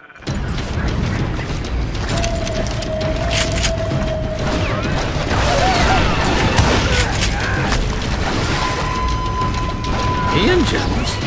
They were Indians. No. I just wanted to make sure Steve was paying attention. Now, where was I? You were following the Daltons through a swamp?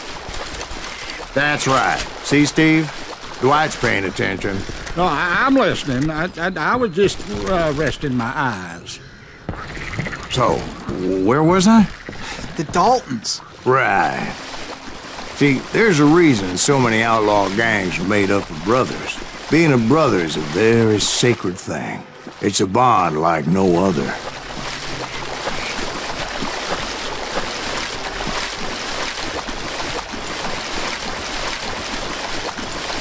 Bounty hunters! Stop that, zombie! So did you ever find the damn Daltons? Not yet. But I did find a few of their cousins. You Kansans breed like rabbits. Or Smiths or Heimhoffers or who knows what. But hell, what's more important than family? I bet Ben knows what I'm talking about. Murder him!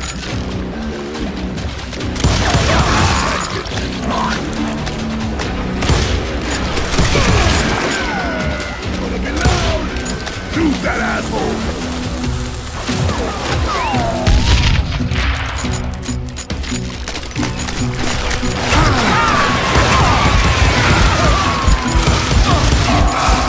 Bury him in the swamp!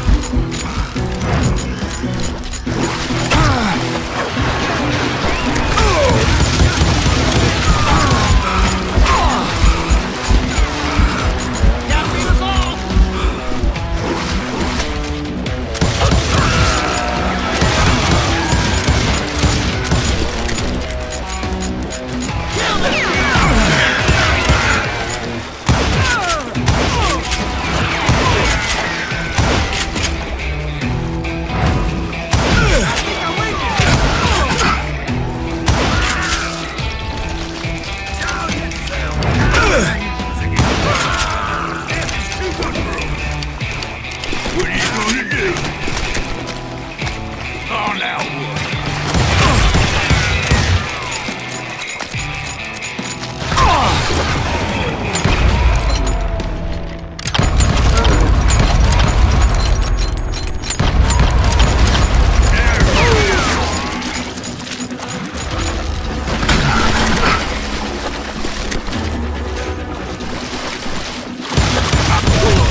boys were out there somewhere, standing together against anyone who would threaten them.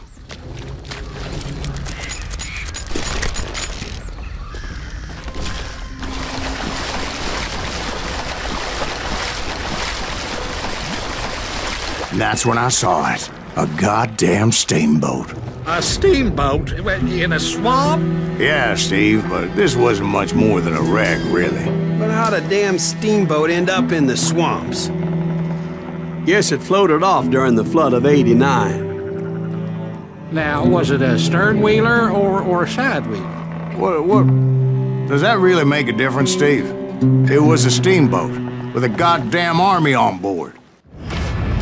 It was then that a fusillade of bullets come raining down from on high, and those vigilantes who accompanied me weren't anywhere to be found. But among those men that were shooting at me,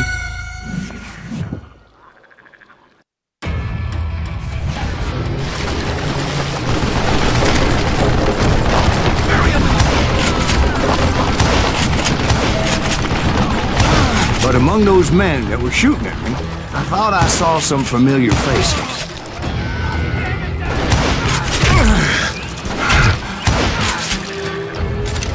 That's it for you!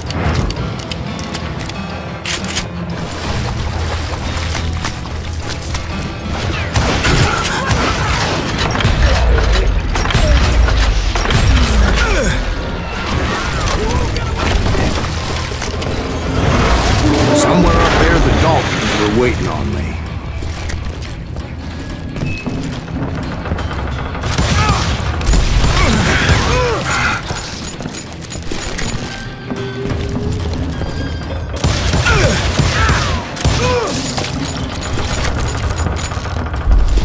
Sounds like you don't give up too easy. That's the kind of man I am, Ben. I set out to do something. I do it. Surrender just ain't in my nature. Plus, I'm stubborn as hell.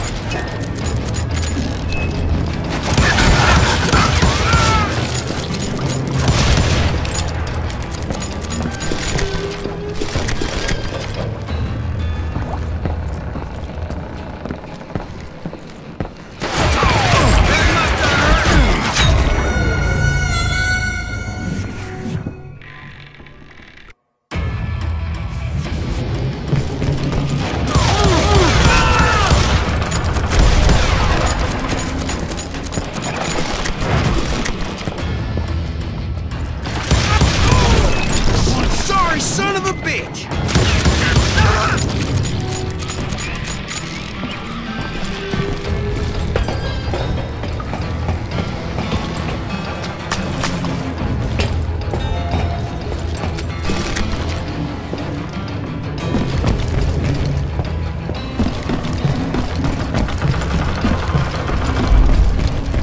Right about then, much to my relief, the vigilantes finally arrived.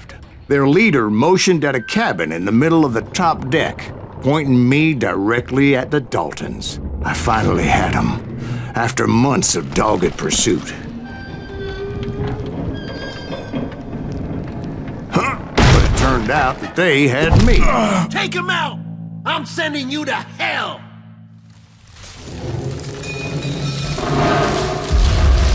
The Daltons had played me like a fiddle. Apparently, the vigilantes were on their damn payroll. They didn't just want to shoot me. They wanted to burn me alive. But finding my way out of a burning labyrinth proved to be quite a challenge. It was a riverboat, right? I mean, it's not like it was a goddamn ocean liner. Oh, yeah, but I was in a fight. Did you hear about that ship that's gonna launch next year? Largest one in the world. They're talking about the Titanic. If you ask me, it's too blessed big. I don't think they're even afloat. So anyway... Don't be stupid, Steve. They know what they're doing. They say that the Titanic is unsinkable. Oh, God. But getting back to that steamboat, how'd you get off it, Mr. Breeze? I took in a lot of smoke that day, so I admit my recollection might be a bit hazy. But somehow I managed to finally disembark. I was coughing up smoke and pretty damn pissed. I was done playing games with those boys. It was time to settle this once and for all.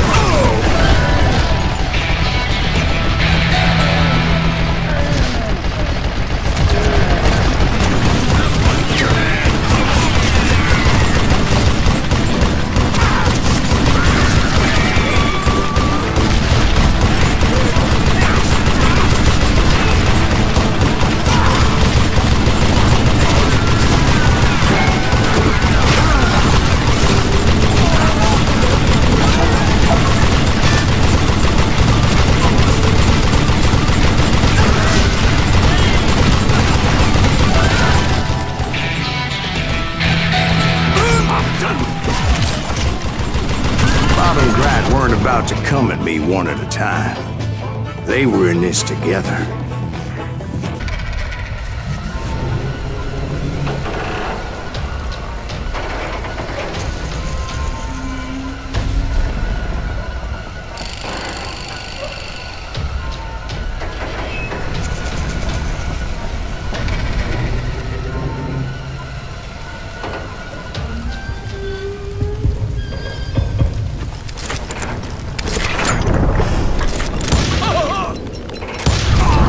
They got it wrong. A sad end for those two. If they'd only known that Emmett was still alive despite his wounds. Paroled 14 years later, he moved to California and sold real estate and lived off the legend of that fateful day. And the tragic death of his two brothers.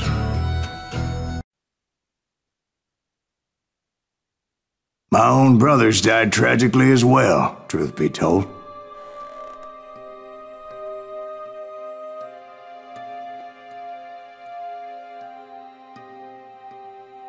It was 1868, and me and my older brothers were pulling a tidy profit running cattle into Juarez, Mexico.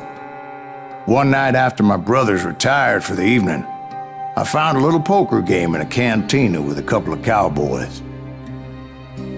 And I just couldn't lose. I even won an old Spanish coin that had to be 100 years old. Well, I was mighty pleased with myself the next morning as my brothers and I rode for Texas. But before we crossed the border, those cowboys caught up with us. It was Johnny Ringo, Roscoe Bob Bryant, and another asshole named Jim. They wanted their money back and everything else we had, including our lives, as those boys didn't want us coming for them later. Bob put that old Spanish coin in my mouth and said, "I won't have it said that I left you with nothing, boy." Well, those horses bolted, and there we hung as those bastards rode away. The branch finally snapped under the weight of the three of us, but being my older brothers were bigger and heavier, they were already dead. And right then I swore to myself that I would avenge them. Ringo you know about. But Bob eluded me, until I heard he was riding with the Wild Bunch.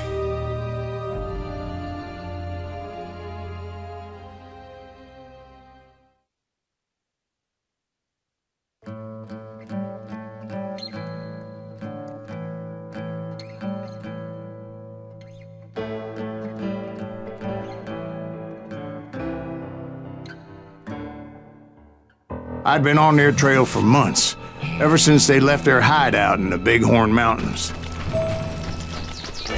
Led by Butch Cassidy, they were a loose association of outlaws who robbed banks and trains from Colorado to Montana. Among them was the Sundance Kid, and that murderous hombre I was tracking, Roscoe Bob Bryant. Were you a part of that giant Pinkerton posse after the Wild Bunch? No, boy. A circus like that would have slowed me down. Besides, I wanted Bryant all to myself.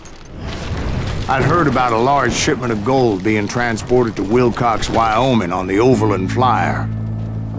They blew the bridge with the intention of forcing the train to stop. Well, I assumed the Wild Bunch was likely in the still intact part of the train high above.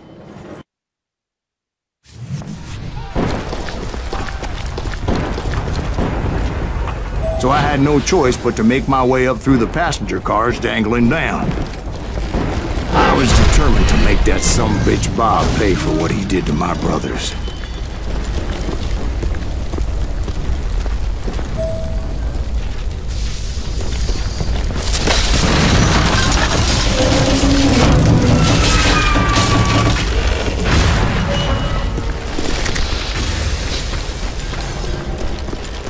Ears are still ringing from blowing up that bridge.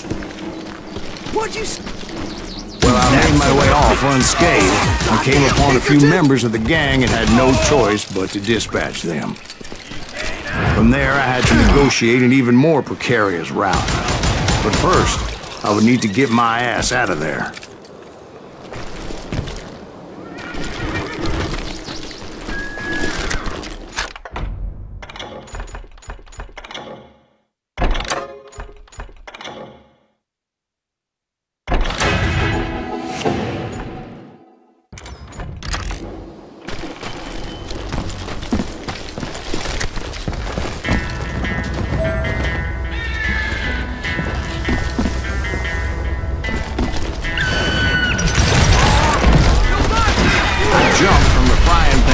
into the fire as the train was clearly fixing to fall. I had found the gang, but in order to find old Bob, I needed to fight my way forward past a whole passel of desperados. Outside, inside, any way I could, I made my way towards my prey. Well, what about the passengers? It was mostly a freight train, as I recall. There were no passengers aboard that day.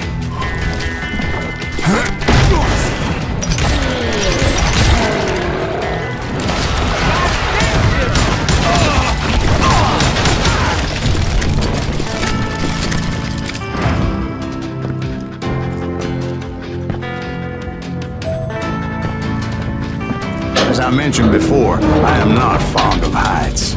But I was too busy dodging bullets to worry about falling to my death. Odds were I was likely to die that day anyway.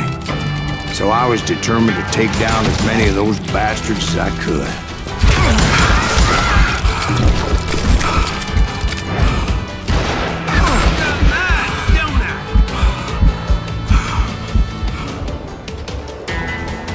You can't hide from me!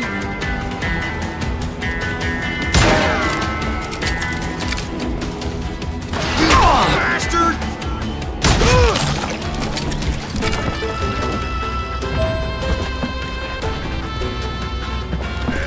At times, it was like shooting ducks in a shooting gallery. The only difference is these damn ducks shot back.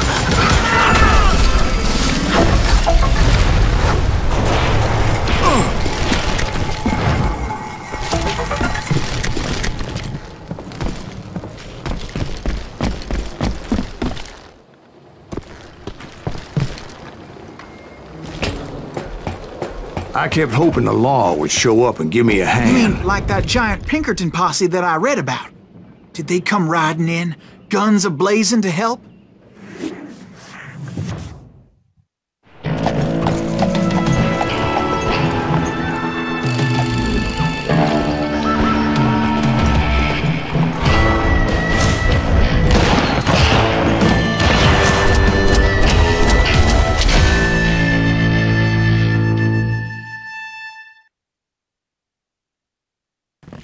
Help? From the Pinkertons? No, son. I had to fight the wild bunch all by my lonesome, as usual. Who the hell is that?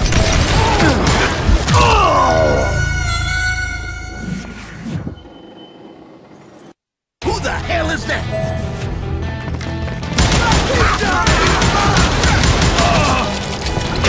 Take cover! Retreat! Retreat! He's killing everybody!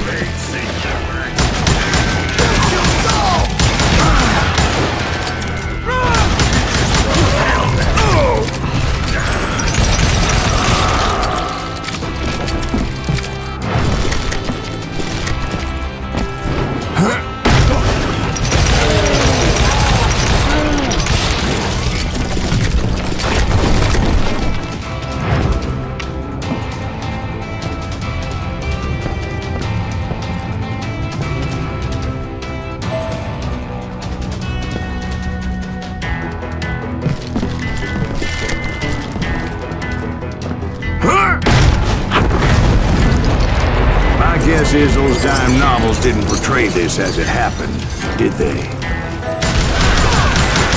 Only a few stragglers were left. I had to cut them down pronto if I was going to stay on old Bob's trail.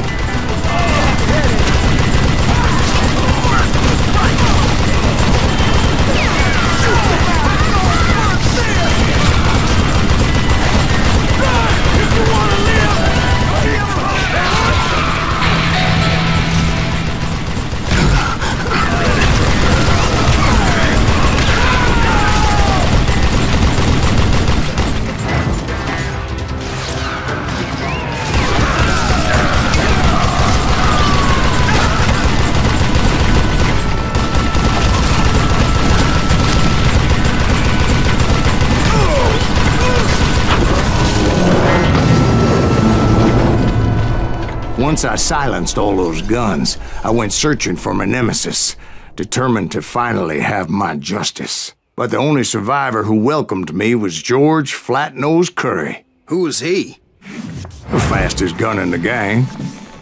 Right after Sundance, I mean. And Kid Curry, and maybe Elsie Lay. Though some folks might dispute that.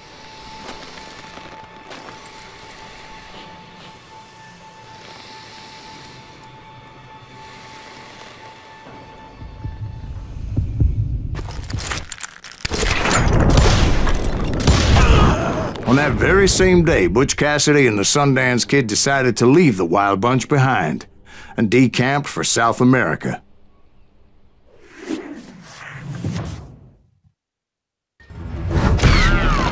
They ended up living down there for many years, but I'm sure you already know all about that.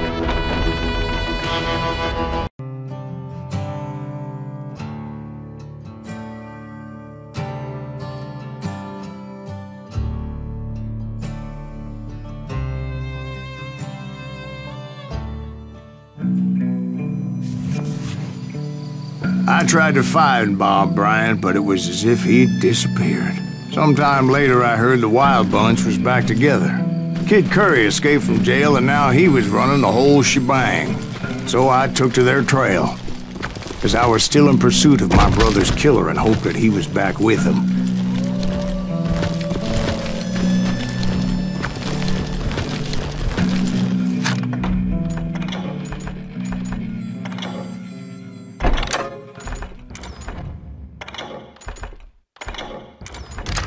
That Kid Curry's kinda crazy, ain't he? Don't let him hear you saying that. Anyways, I tracked those boys to a camp right outside Parachute, Colorado. Who's shooting at him? We're under fire!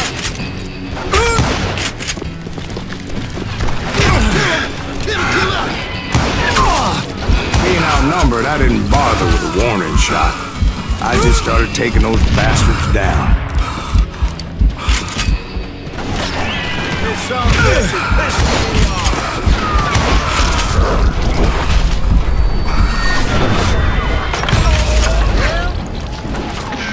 Old Bob wasn't among them, neither was Kid Curry. I could sense him close by, however, plotting something nasty. I just needed a clue as to their whereabouts.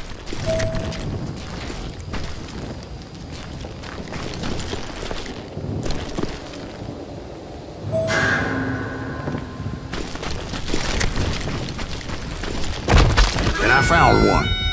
A map with their bold plan clearly marked. This time they were fixing to blow up a train trestle. Property of the Union Pacific.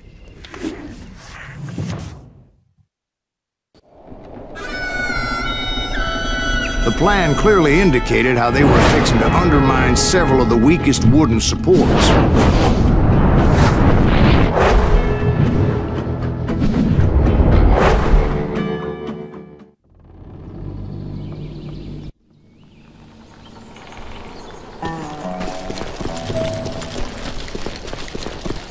Kid Curry was considered the wildest of the Wild Bunch. It was said that he fathered 85 bastard children, though some say it was only 5.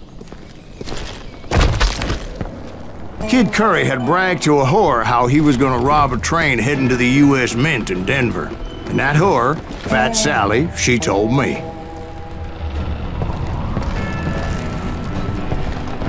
The bridge was rigged with dynamite, so I decided I'd best be careful confronting those bastards.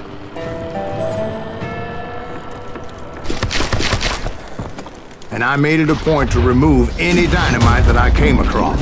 A moment later, I saw a ladder that somehow had escaped my attention. Blow us up now. Don't worry, I know what I'm doing.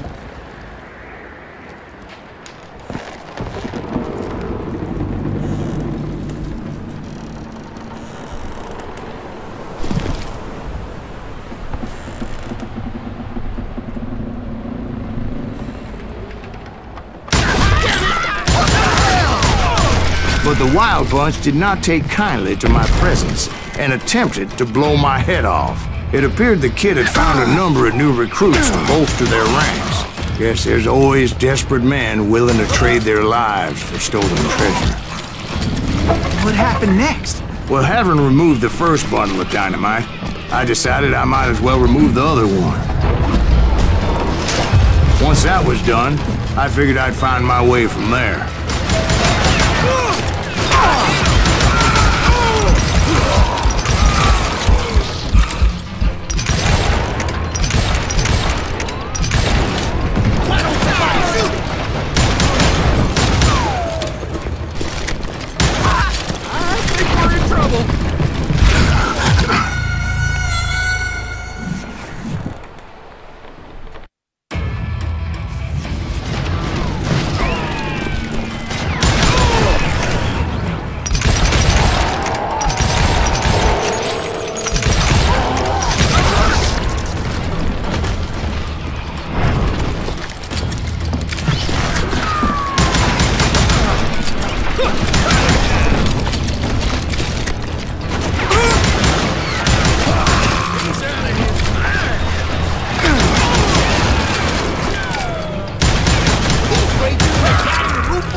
So, what happened then? Had to remove more of that damn dynamite.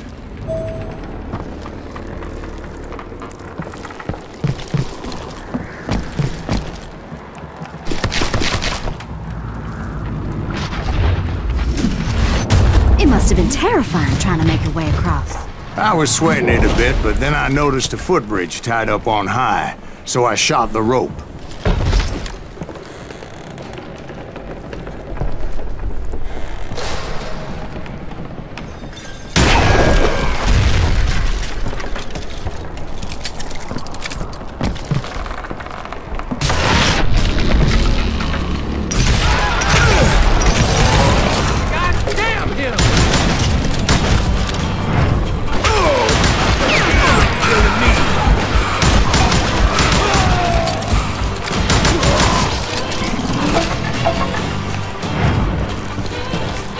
So that was all the dynamite? Funny you should mention that, darling. As actually there was a fourth charge impeding my progress. Once I removed it, my path was pretty clear.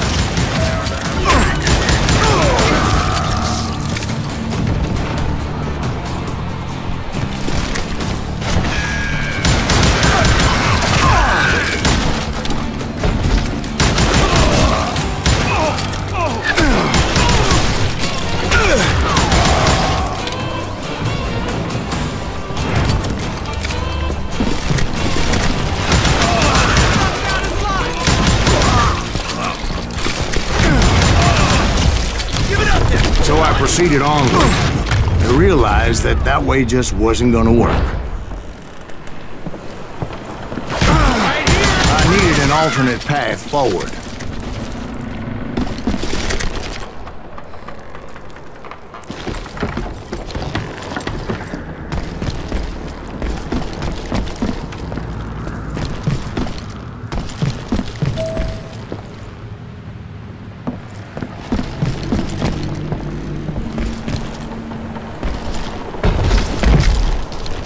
Of course, I had to tread carefully. Otherwise, I could, well, die.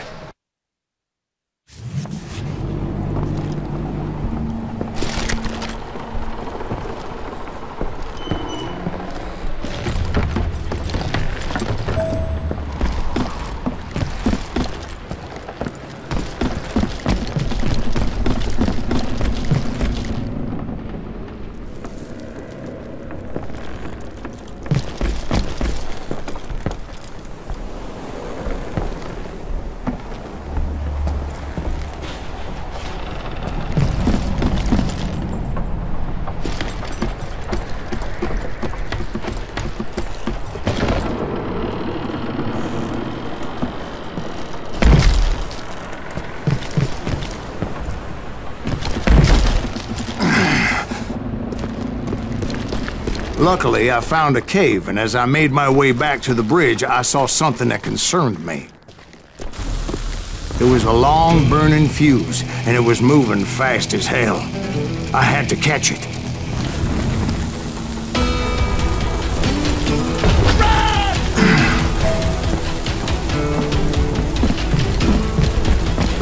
fuse was so damn quick, I had to run like the wind. I almost had it, but no. Thought I was gonna have a coronary when I lost sight of those sparks. My heart was pounding like a sledgehammer. I knew that failure meant boom. Then, finally, at the last moment. Whew. Of course, I was successful, or clearly I wouldn't be talking to you folks here today. Naturally, I removed the last dynamite charge. Well, it was a touching reunion. But by this time, I was thoroughly exhausted and dragging my ass, as I was not a young man anymore.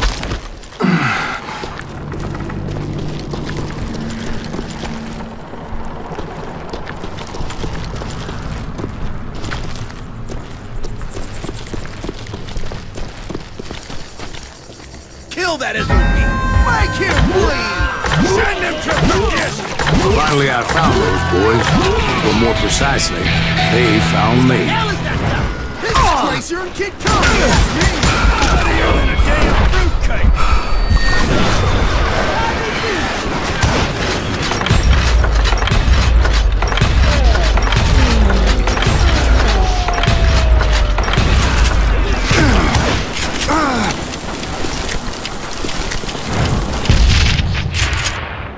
Catch him in the crossfire!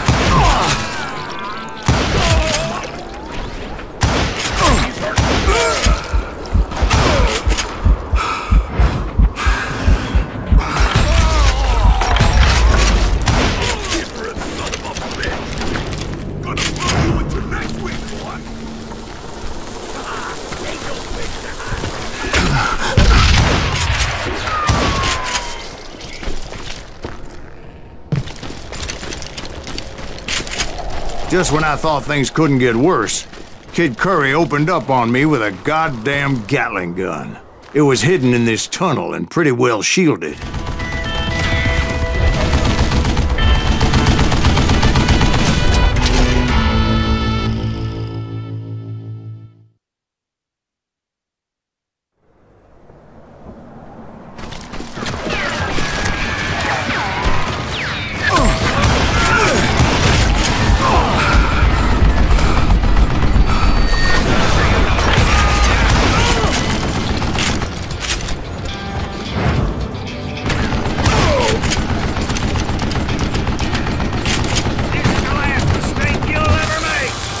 Luckily, I had located some dynamite.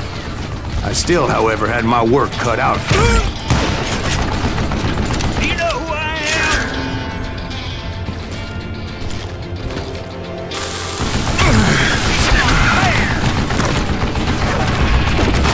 It smells like a teddy.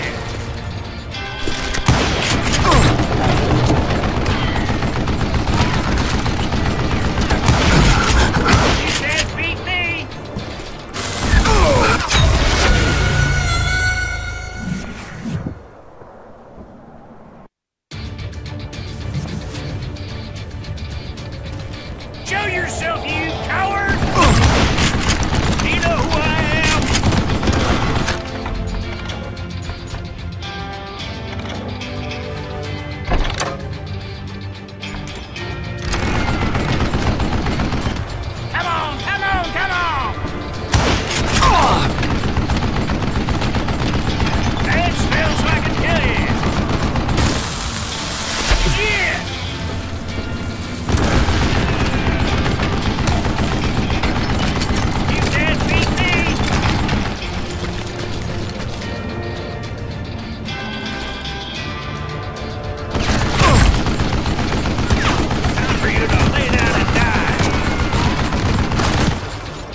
This is going.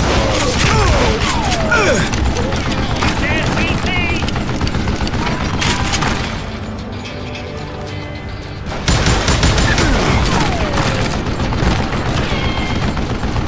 It smells like a kill you!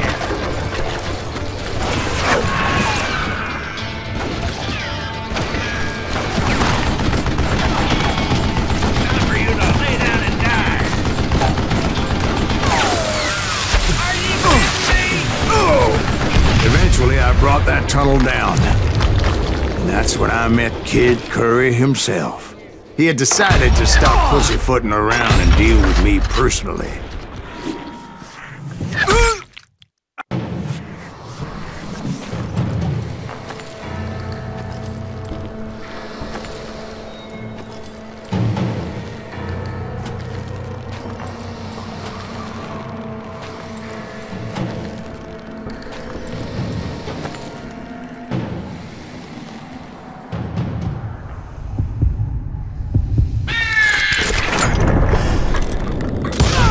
Fast as he was, I was just a bit faster.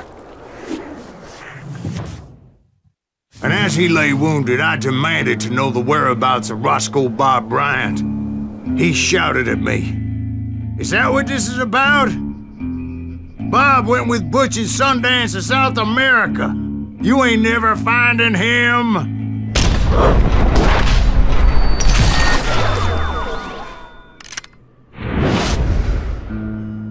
Those were his last words.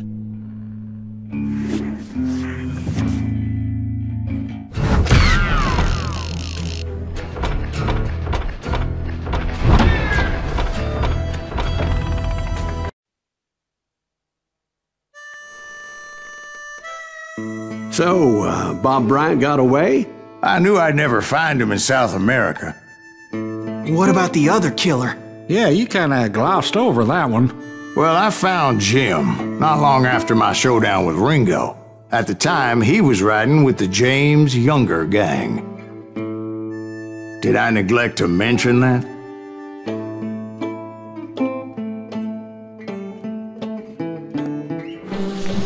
Jesse James? The greatest outlaw who ever lived? Jesse and his kin rode with Quantrill when he raided Lawrence, Kansas, and killed near 200 people, boy. Yeah, nothing great about that. And from there, him and his brother went on to rob banks and trains from Kansas to Missouri. Which is why there was such a rich bounty on their heads. 40 grand for both of them, dead or alive. That's one hell of a payday.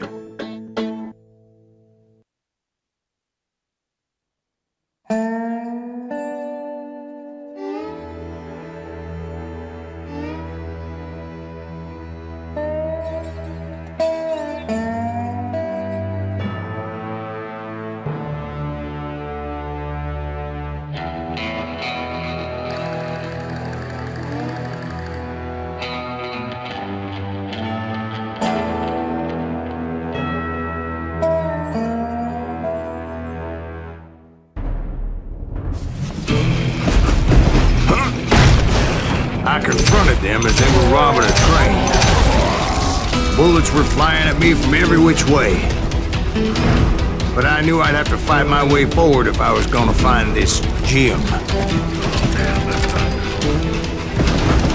You don't want to mess with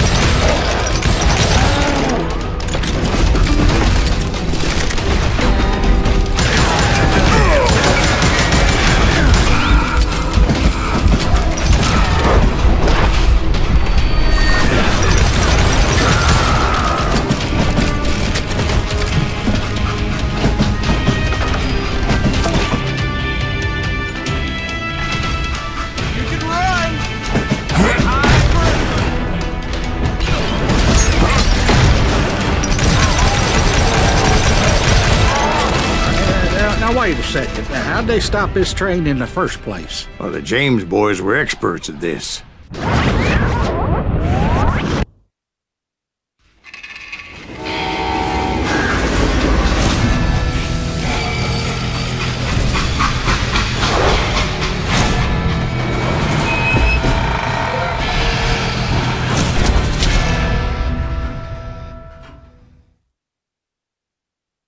They hopped a freight train having heard there was a big payroll in the express safe. So, I hopped the same train.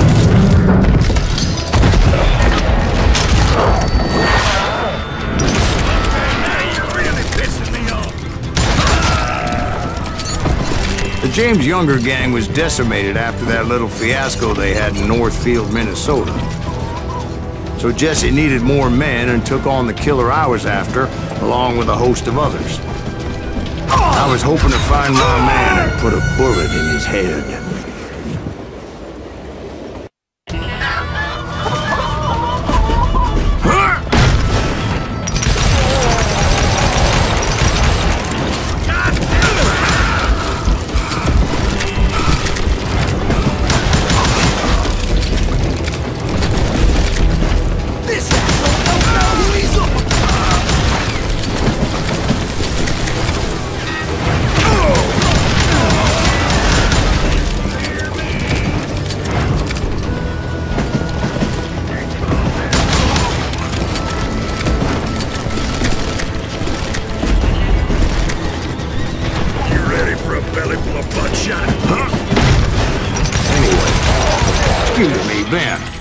Where would I find the gentleman's facilities?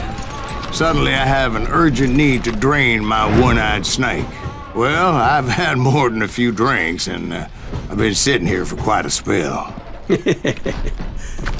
Right through there. Let me show you. I never heard so much malarkey in my life. You think he's bullshitting us? You don't think he's Silas Greaves? I think he's just some old drunk looking for some free liquor.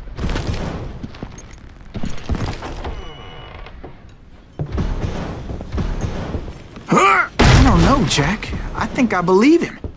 You don't think he met Jesse James? Boy, you gotta be kidding me. That story makes no sense at all. Jack. I mean, you gotta be 2 bricks short of a load to believe that cock and bull story. I don't agree. Jack, lay off the bar. You seriously think that tired old man went toe-to-toe with Jesse James? Well, that's better. Did I mention that this Jim was married to the infamous Belle Starr?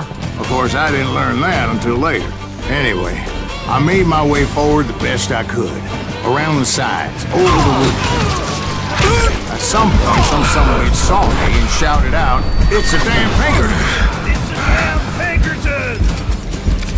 Now, I never worked for that limey cocksucker, but I guess they assumed I was one of his assassins.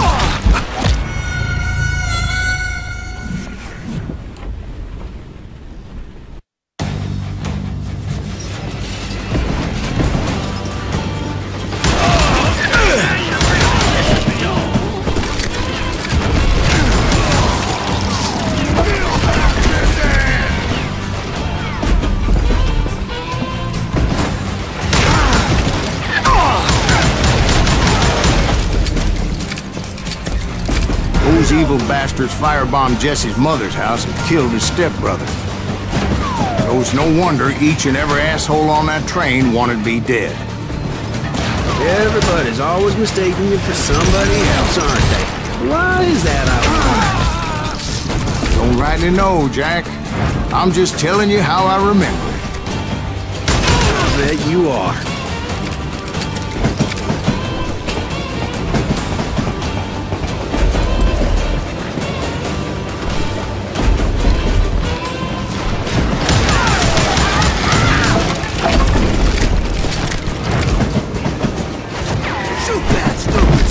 I came across a flat car piled high with logs and had to come up with a creative way to make my way forward.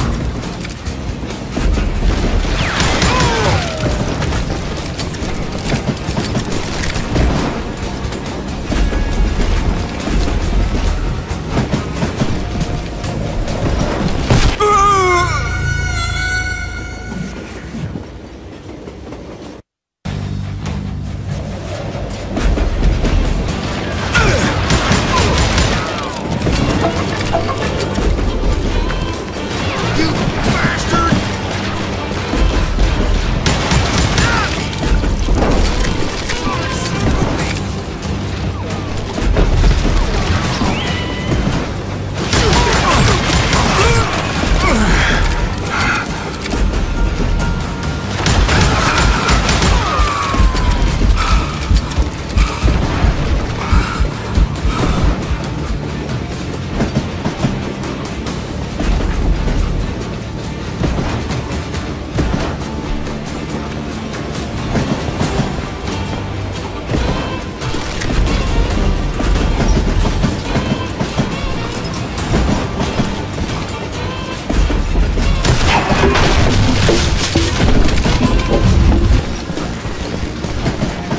right about then, I was attacked by some asshole on a Gatling gun.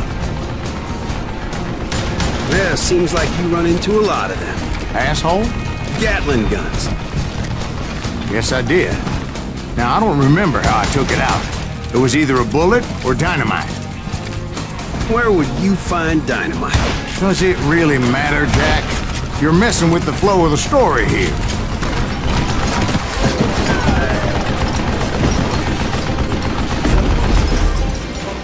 You're dead!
It was a rickety ride and quite precarious.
I was looking for Jim and shooting any son of a bitch stupid enough to get in my way.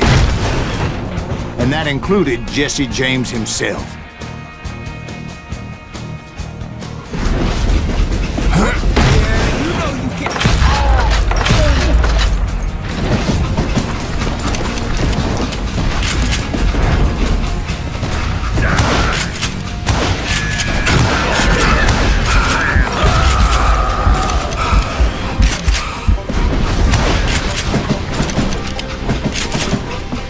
There sure were a lot of men determined to die that day.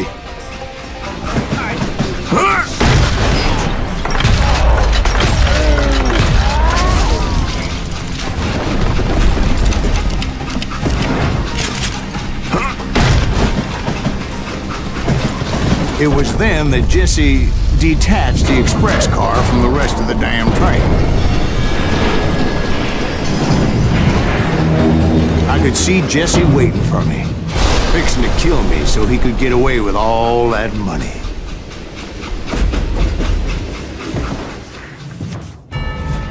You had a showdown with Jesse James? Of course he didn't. Everybody knows that Jesse was killed by Bob Ford. Yeah, Jesse went out like John Wesley Hardin. Coward shot him in the back of the head. Guess it doesn't matter how far you run, does it, Ben? Your past always catches up with you.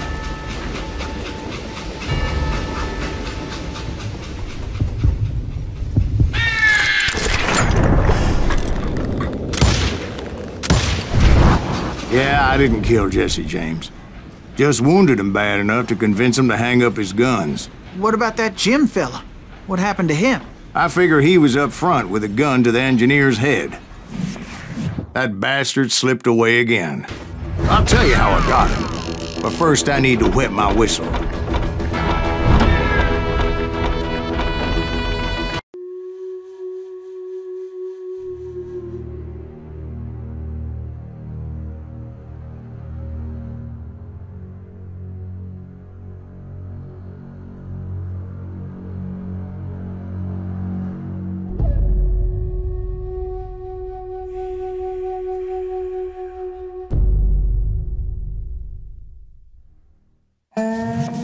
After my showdown with Jesse, I continued to track his brother, Frank, and that son of a bitch, Jim. I followed those bastards into the high mountains as they were going to ground. What mountains would that be? Somewhere in the Ozarks, I believe. The perfect place to hide out from the authorities. In fact, before I could find them, some Indians who fled the res and were hiding out from the military found me first.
Hey, how about another whiskey, Ben?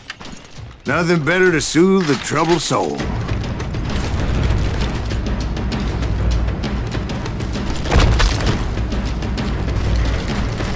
Now, where was I? Indians, right.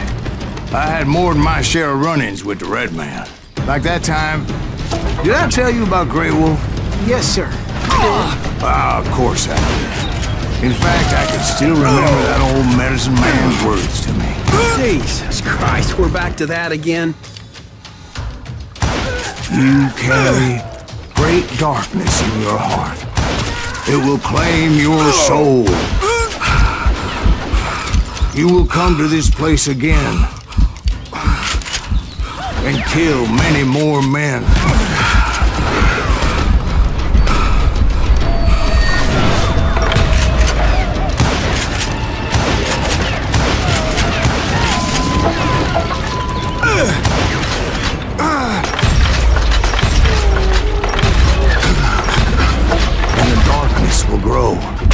Until it consumes everything you are.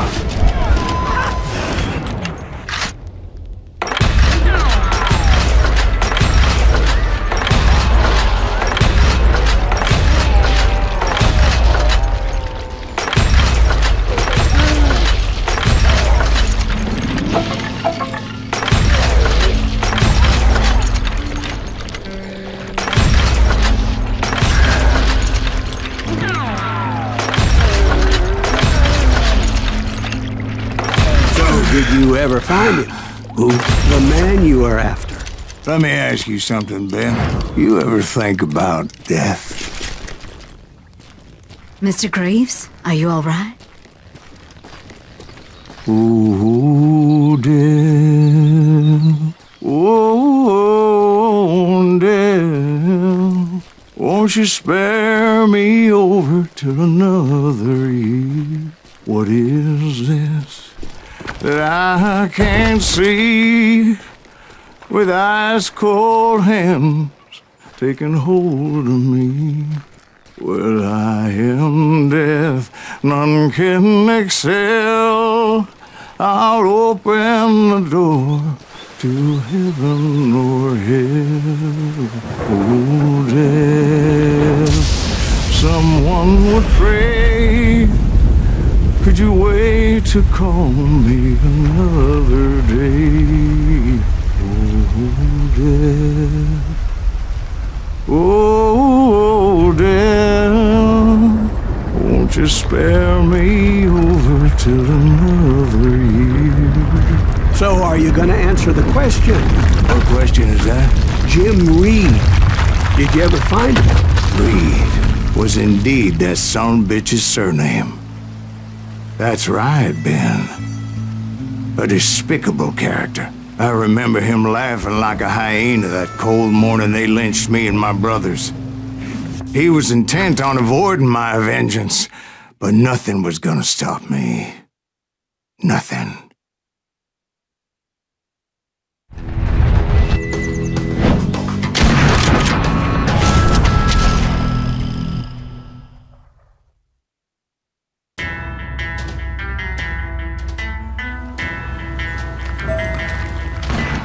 I finally did track those outlaws down. They had long rifles with scopes and were well positioned to pick off any poor soul who came anywhere close.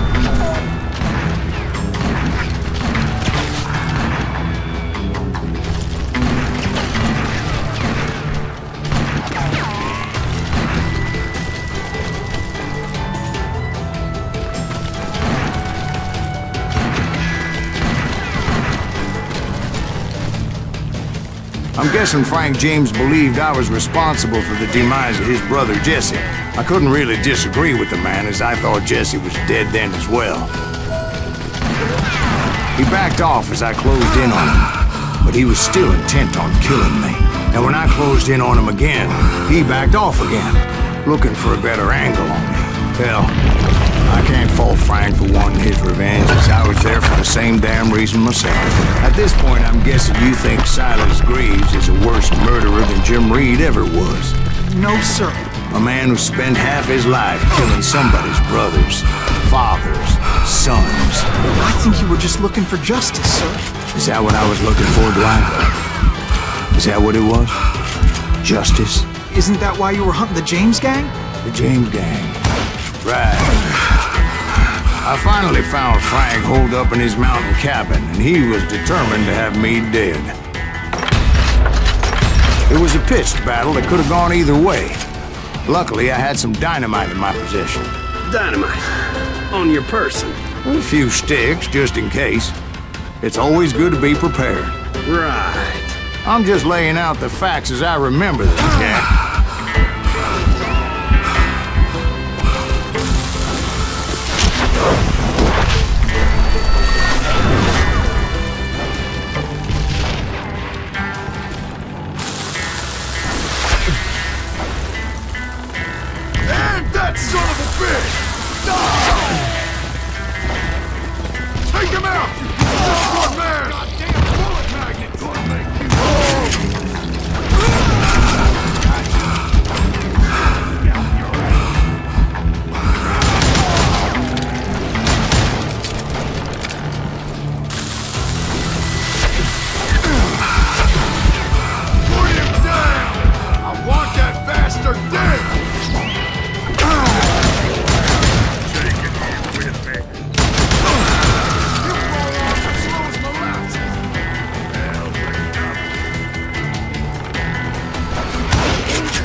that old shack, well, it went tumbling right off that cliff.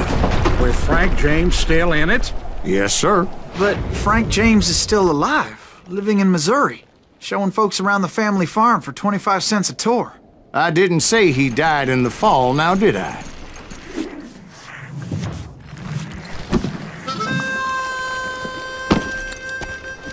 I'm done with this damnable outlaw life! Kill me, don't kill me, do what you will! At this point, I just don't give a shit! I explained to Frank that I had nothing against him personally and that I was looking for someone else. You want Reed? Have at him! I never did like that bastard!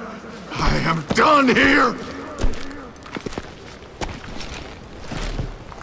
We parted in peace as Frank pointed out the path to my prey before making his way back down the hill.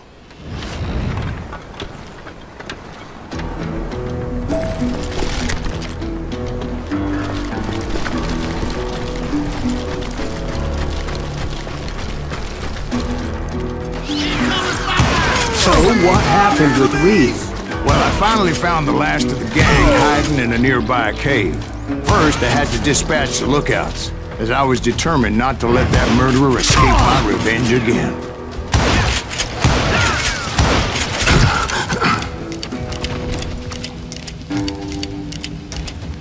Why won't this bastard die?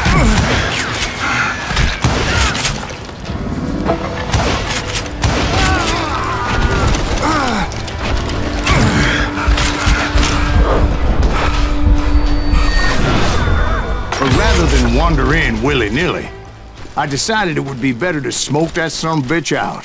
"Hey, Reed!" I shouted. "No wonder you're so ornery. Can't be easy being married to Belle Starr. While you're off providing for the family, she's spreading her legs for every Tom, Dick, and Cole Younger. Not an attractive woman exactly, but very friendly. At least she was to me." Son of a bitch! It was then that the last bunch of bandits jumped out of hiding. Why won't this asshole give up? Would someone please kill him? Over me!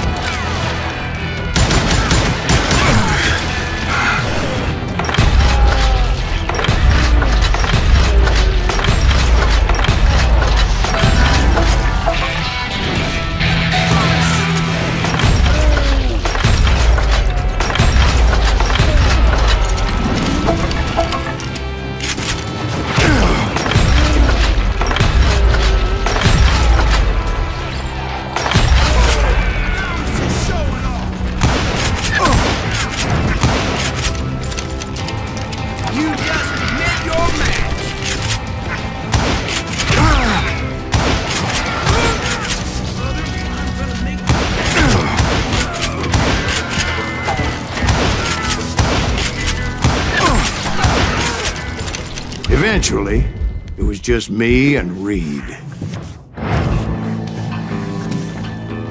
I had waited a long time to face him down, so I could repay him for what he did to my brothers.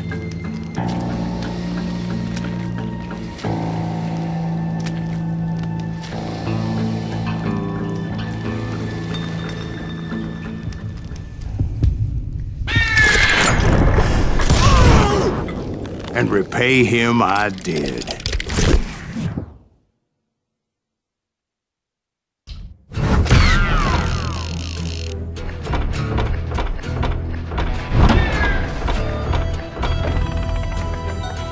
Well, I don't know about you boys, but I'm pretty beat. Well, it's too damn bad you never found that Bob character.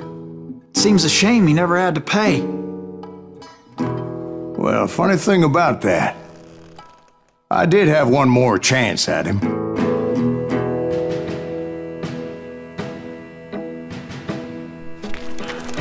Six months ago, I heard that Butch and Sundance were back in the States and had gathered up some of their old gang. I tracked them down, hoping that Roscoe Bob Bryant had returned with them. So you're saying they didn't die down in Bolivia? That's what I'm saying.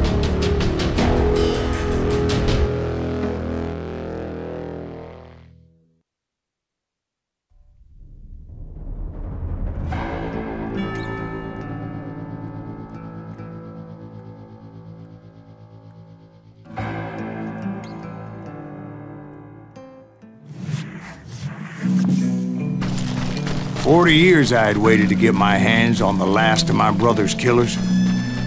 Not even an army of demons could have stopped me now.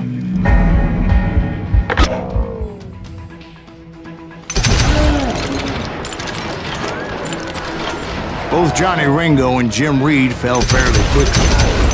But the last one, Roscoe Bob Bryant, that son of a bitch had managed to escape my vengeance time and time again. I couldn't even be certain I'd recognize him after all those years. By now, he had to be close to 70. For all you know, he could have been dead. That thought had indeed crossed my mind, as did others.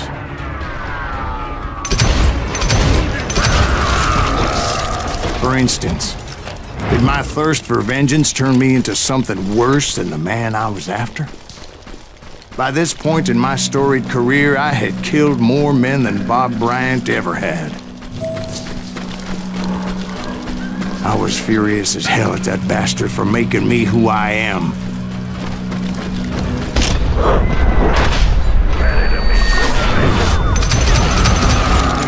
Nothing could stop me from taking his life. I'd been after that killer forever. From the time I rode with Billy the Kid. But that chapter of my story you already know. Chapter of that fairy tale, you mean?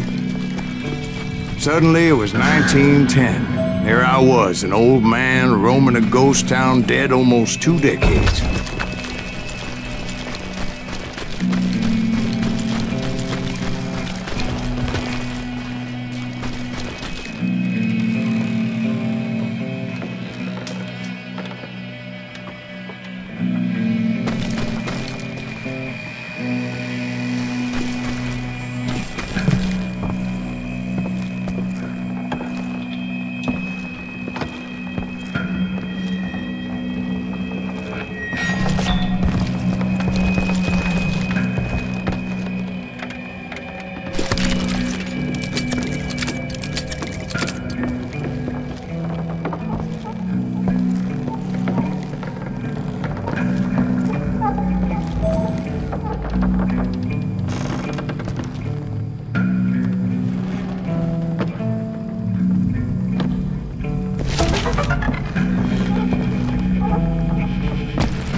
Just like me.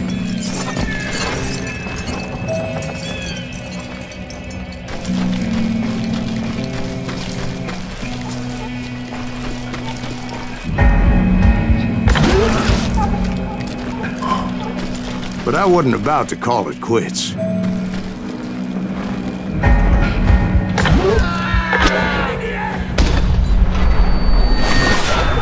Even though the ghosts of my dead brothers were begging me to end what I started so long ago. Mr. Graves, are you all right? Would you like some water? The Wild Bunch knew I was there. They were after a treasure they had hidden before they fled, buried in the grave of a dead amigo. I intended to fill that grave with Bob Bryant's corpse.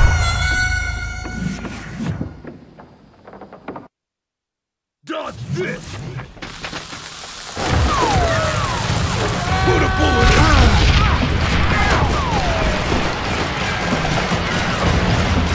Over there! Who the hell is that old man?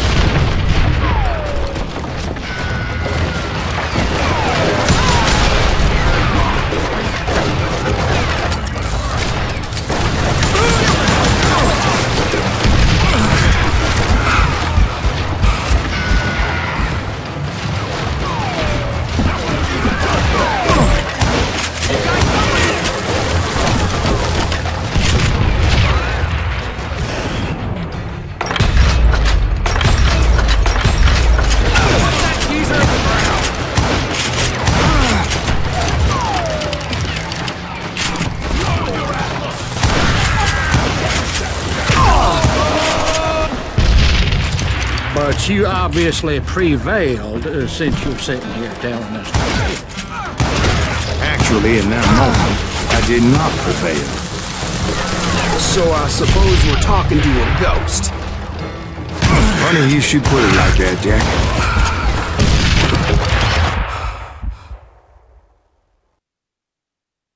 Because when I woke up...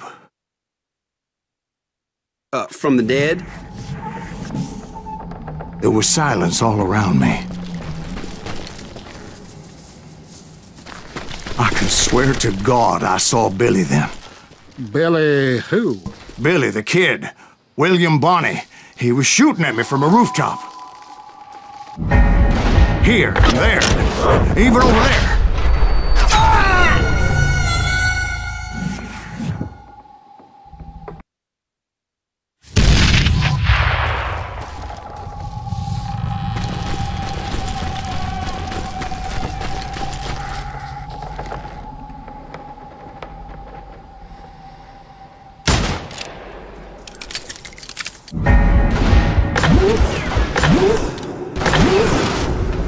So I am right. You are touched in the head. Mr. Greaves, perhaps we should switch you to coffee? You see that old Indian again, too? No, but I did see Billy's killer. Patrick Floyd Garrett. He came at me guns a-blazing. I knew that old war horse had died 2 years before. I wondered if maybe I was dead too and confronting the ghosts of my past. Perhaps all my sins were coming back to haunt me and drag me down to perdition.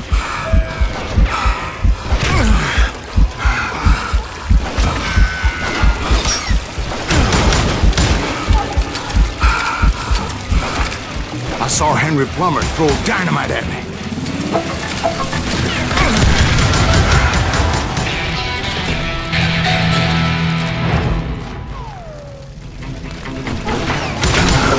And in the gates of the cemetery, I saw John Wesley Hart, just like I remembered him.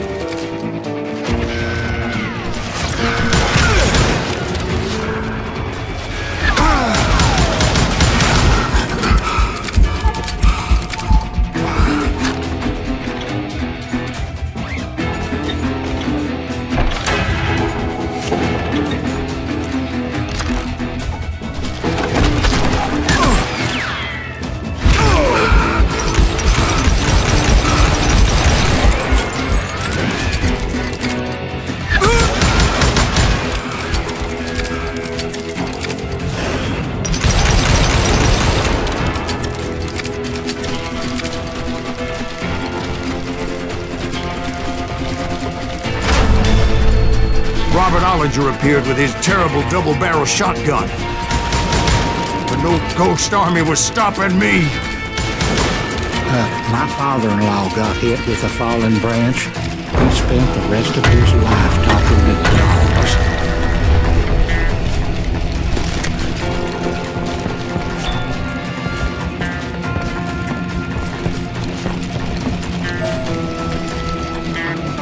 Newman Hayes Clanton, William Brocious, John Peters Ringo, they all wanted me dead.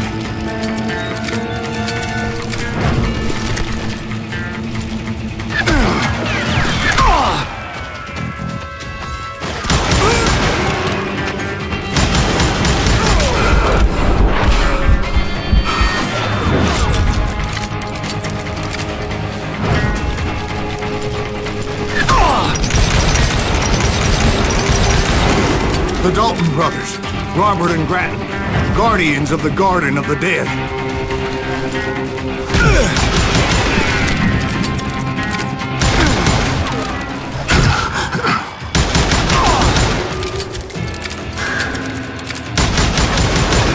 George Curry and Harvey Logan, alias Kid Curry, both thirsty for vengeance from the great beyond.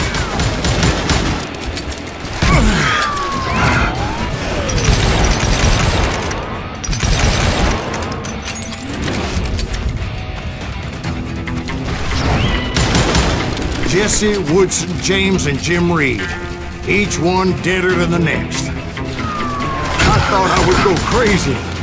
Thought?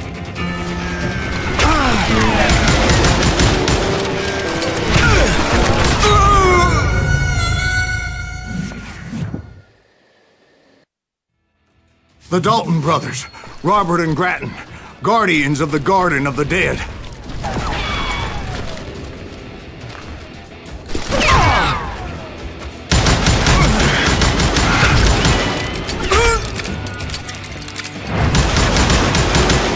George Curry and Harvey Logan, alias Kid Curry, both thirsty for vengeance from the great beyond.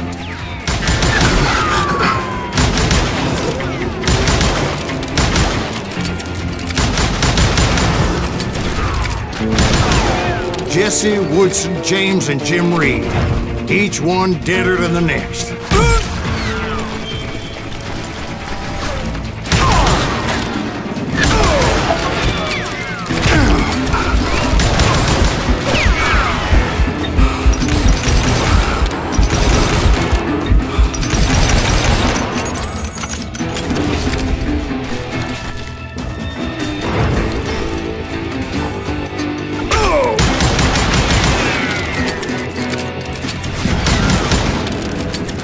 Finally, I saw Harry Alonzo Longabaugh. The Sundance Kid? Like a general leading his legion of the dead. You told us before that you'd seen him. He was alive.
Voice called to me from afar. It was Robert Leroy Parker, a.k.a. Butch Cassidy, coming at me from out of the fog. Thanks for taking care of that bastard.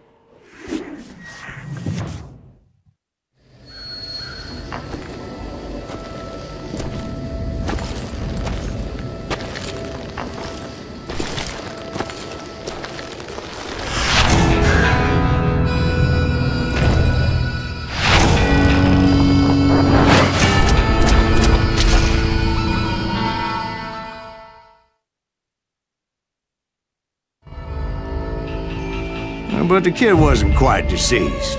Not yet.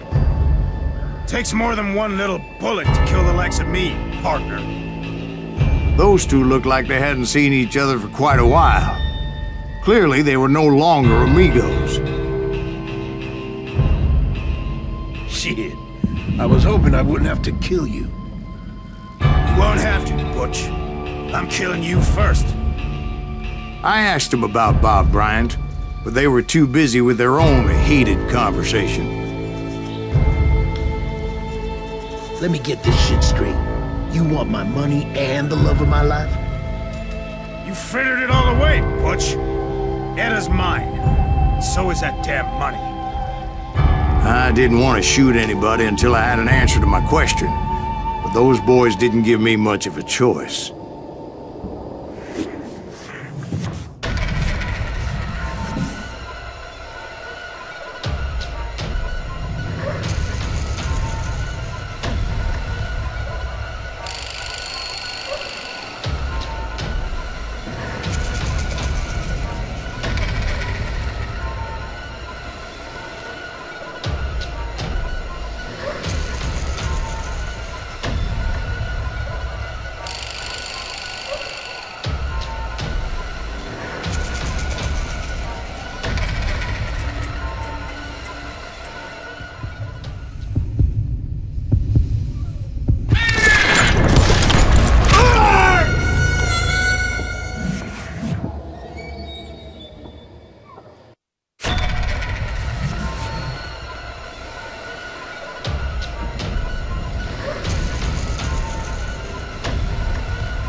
Butch Cassidy and the Sundance Kid died there in that cemetery not 6 months ago.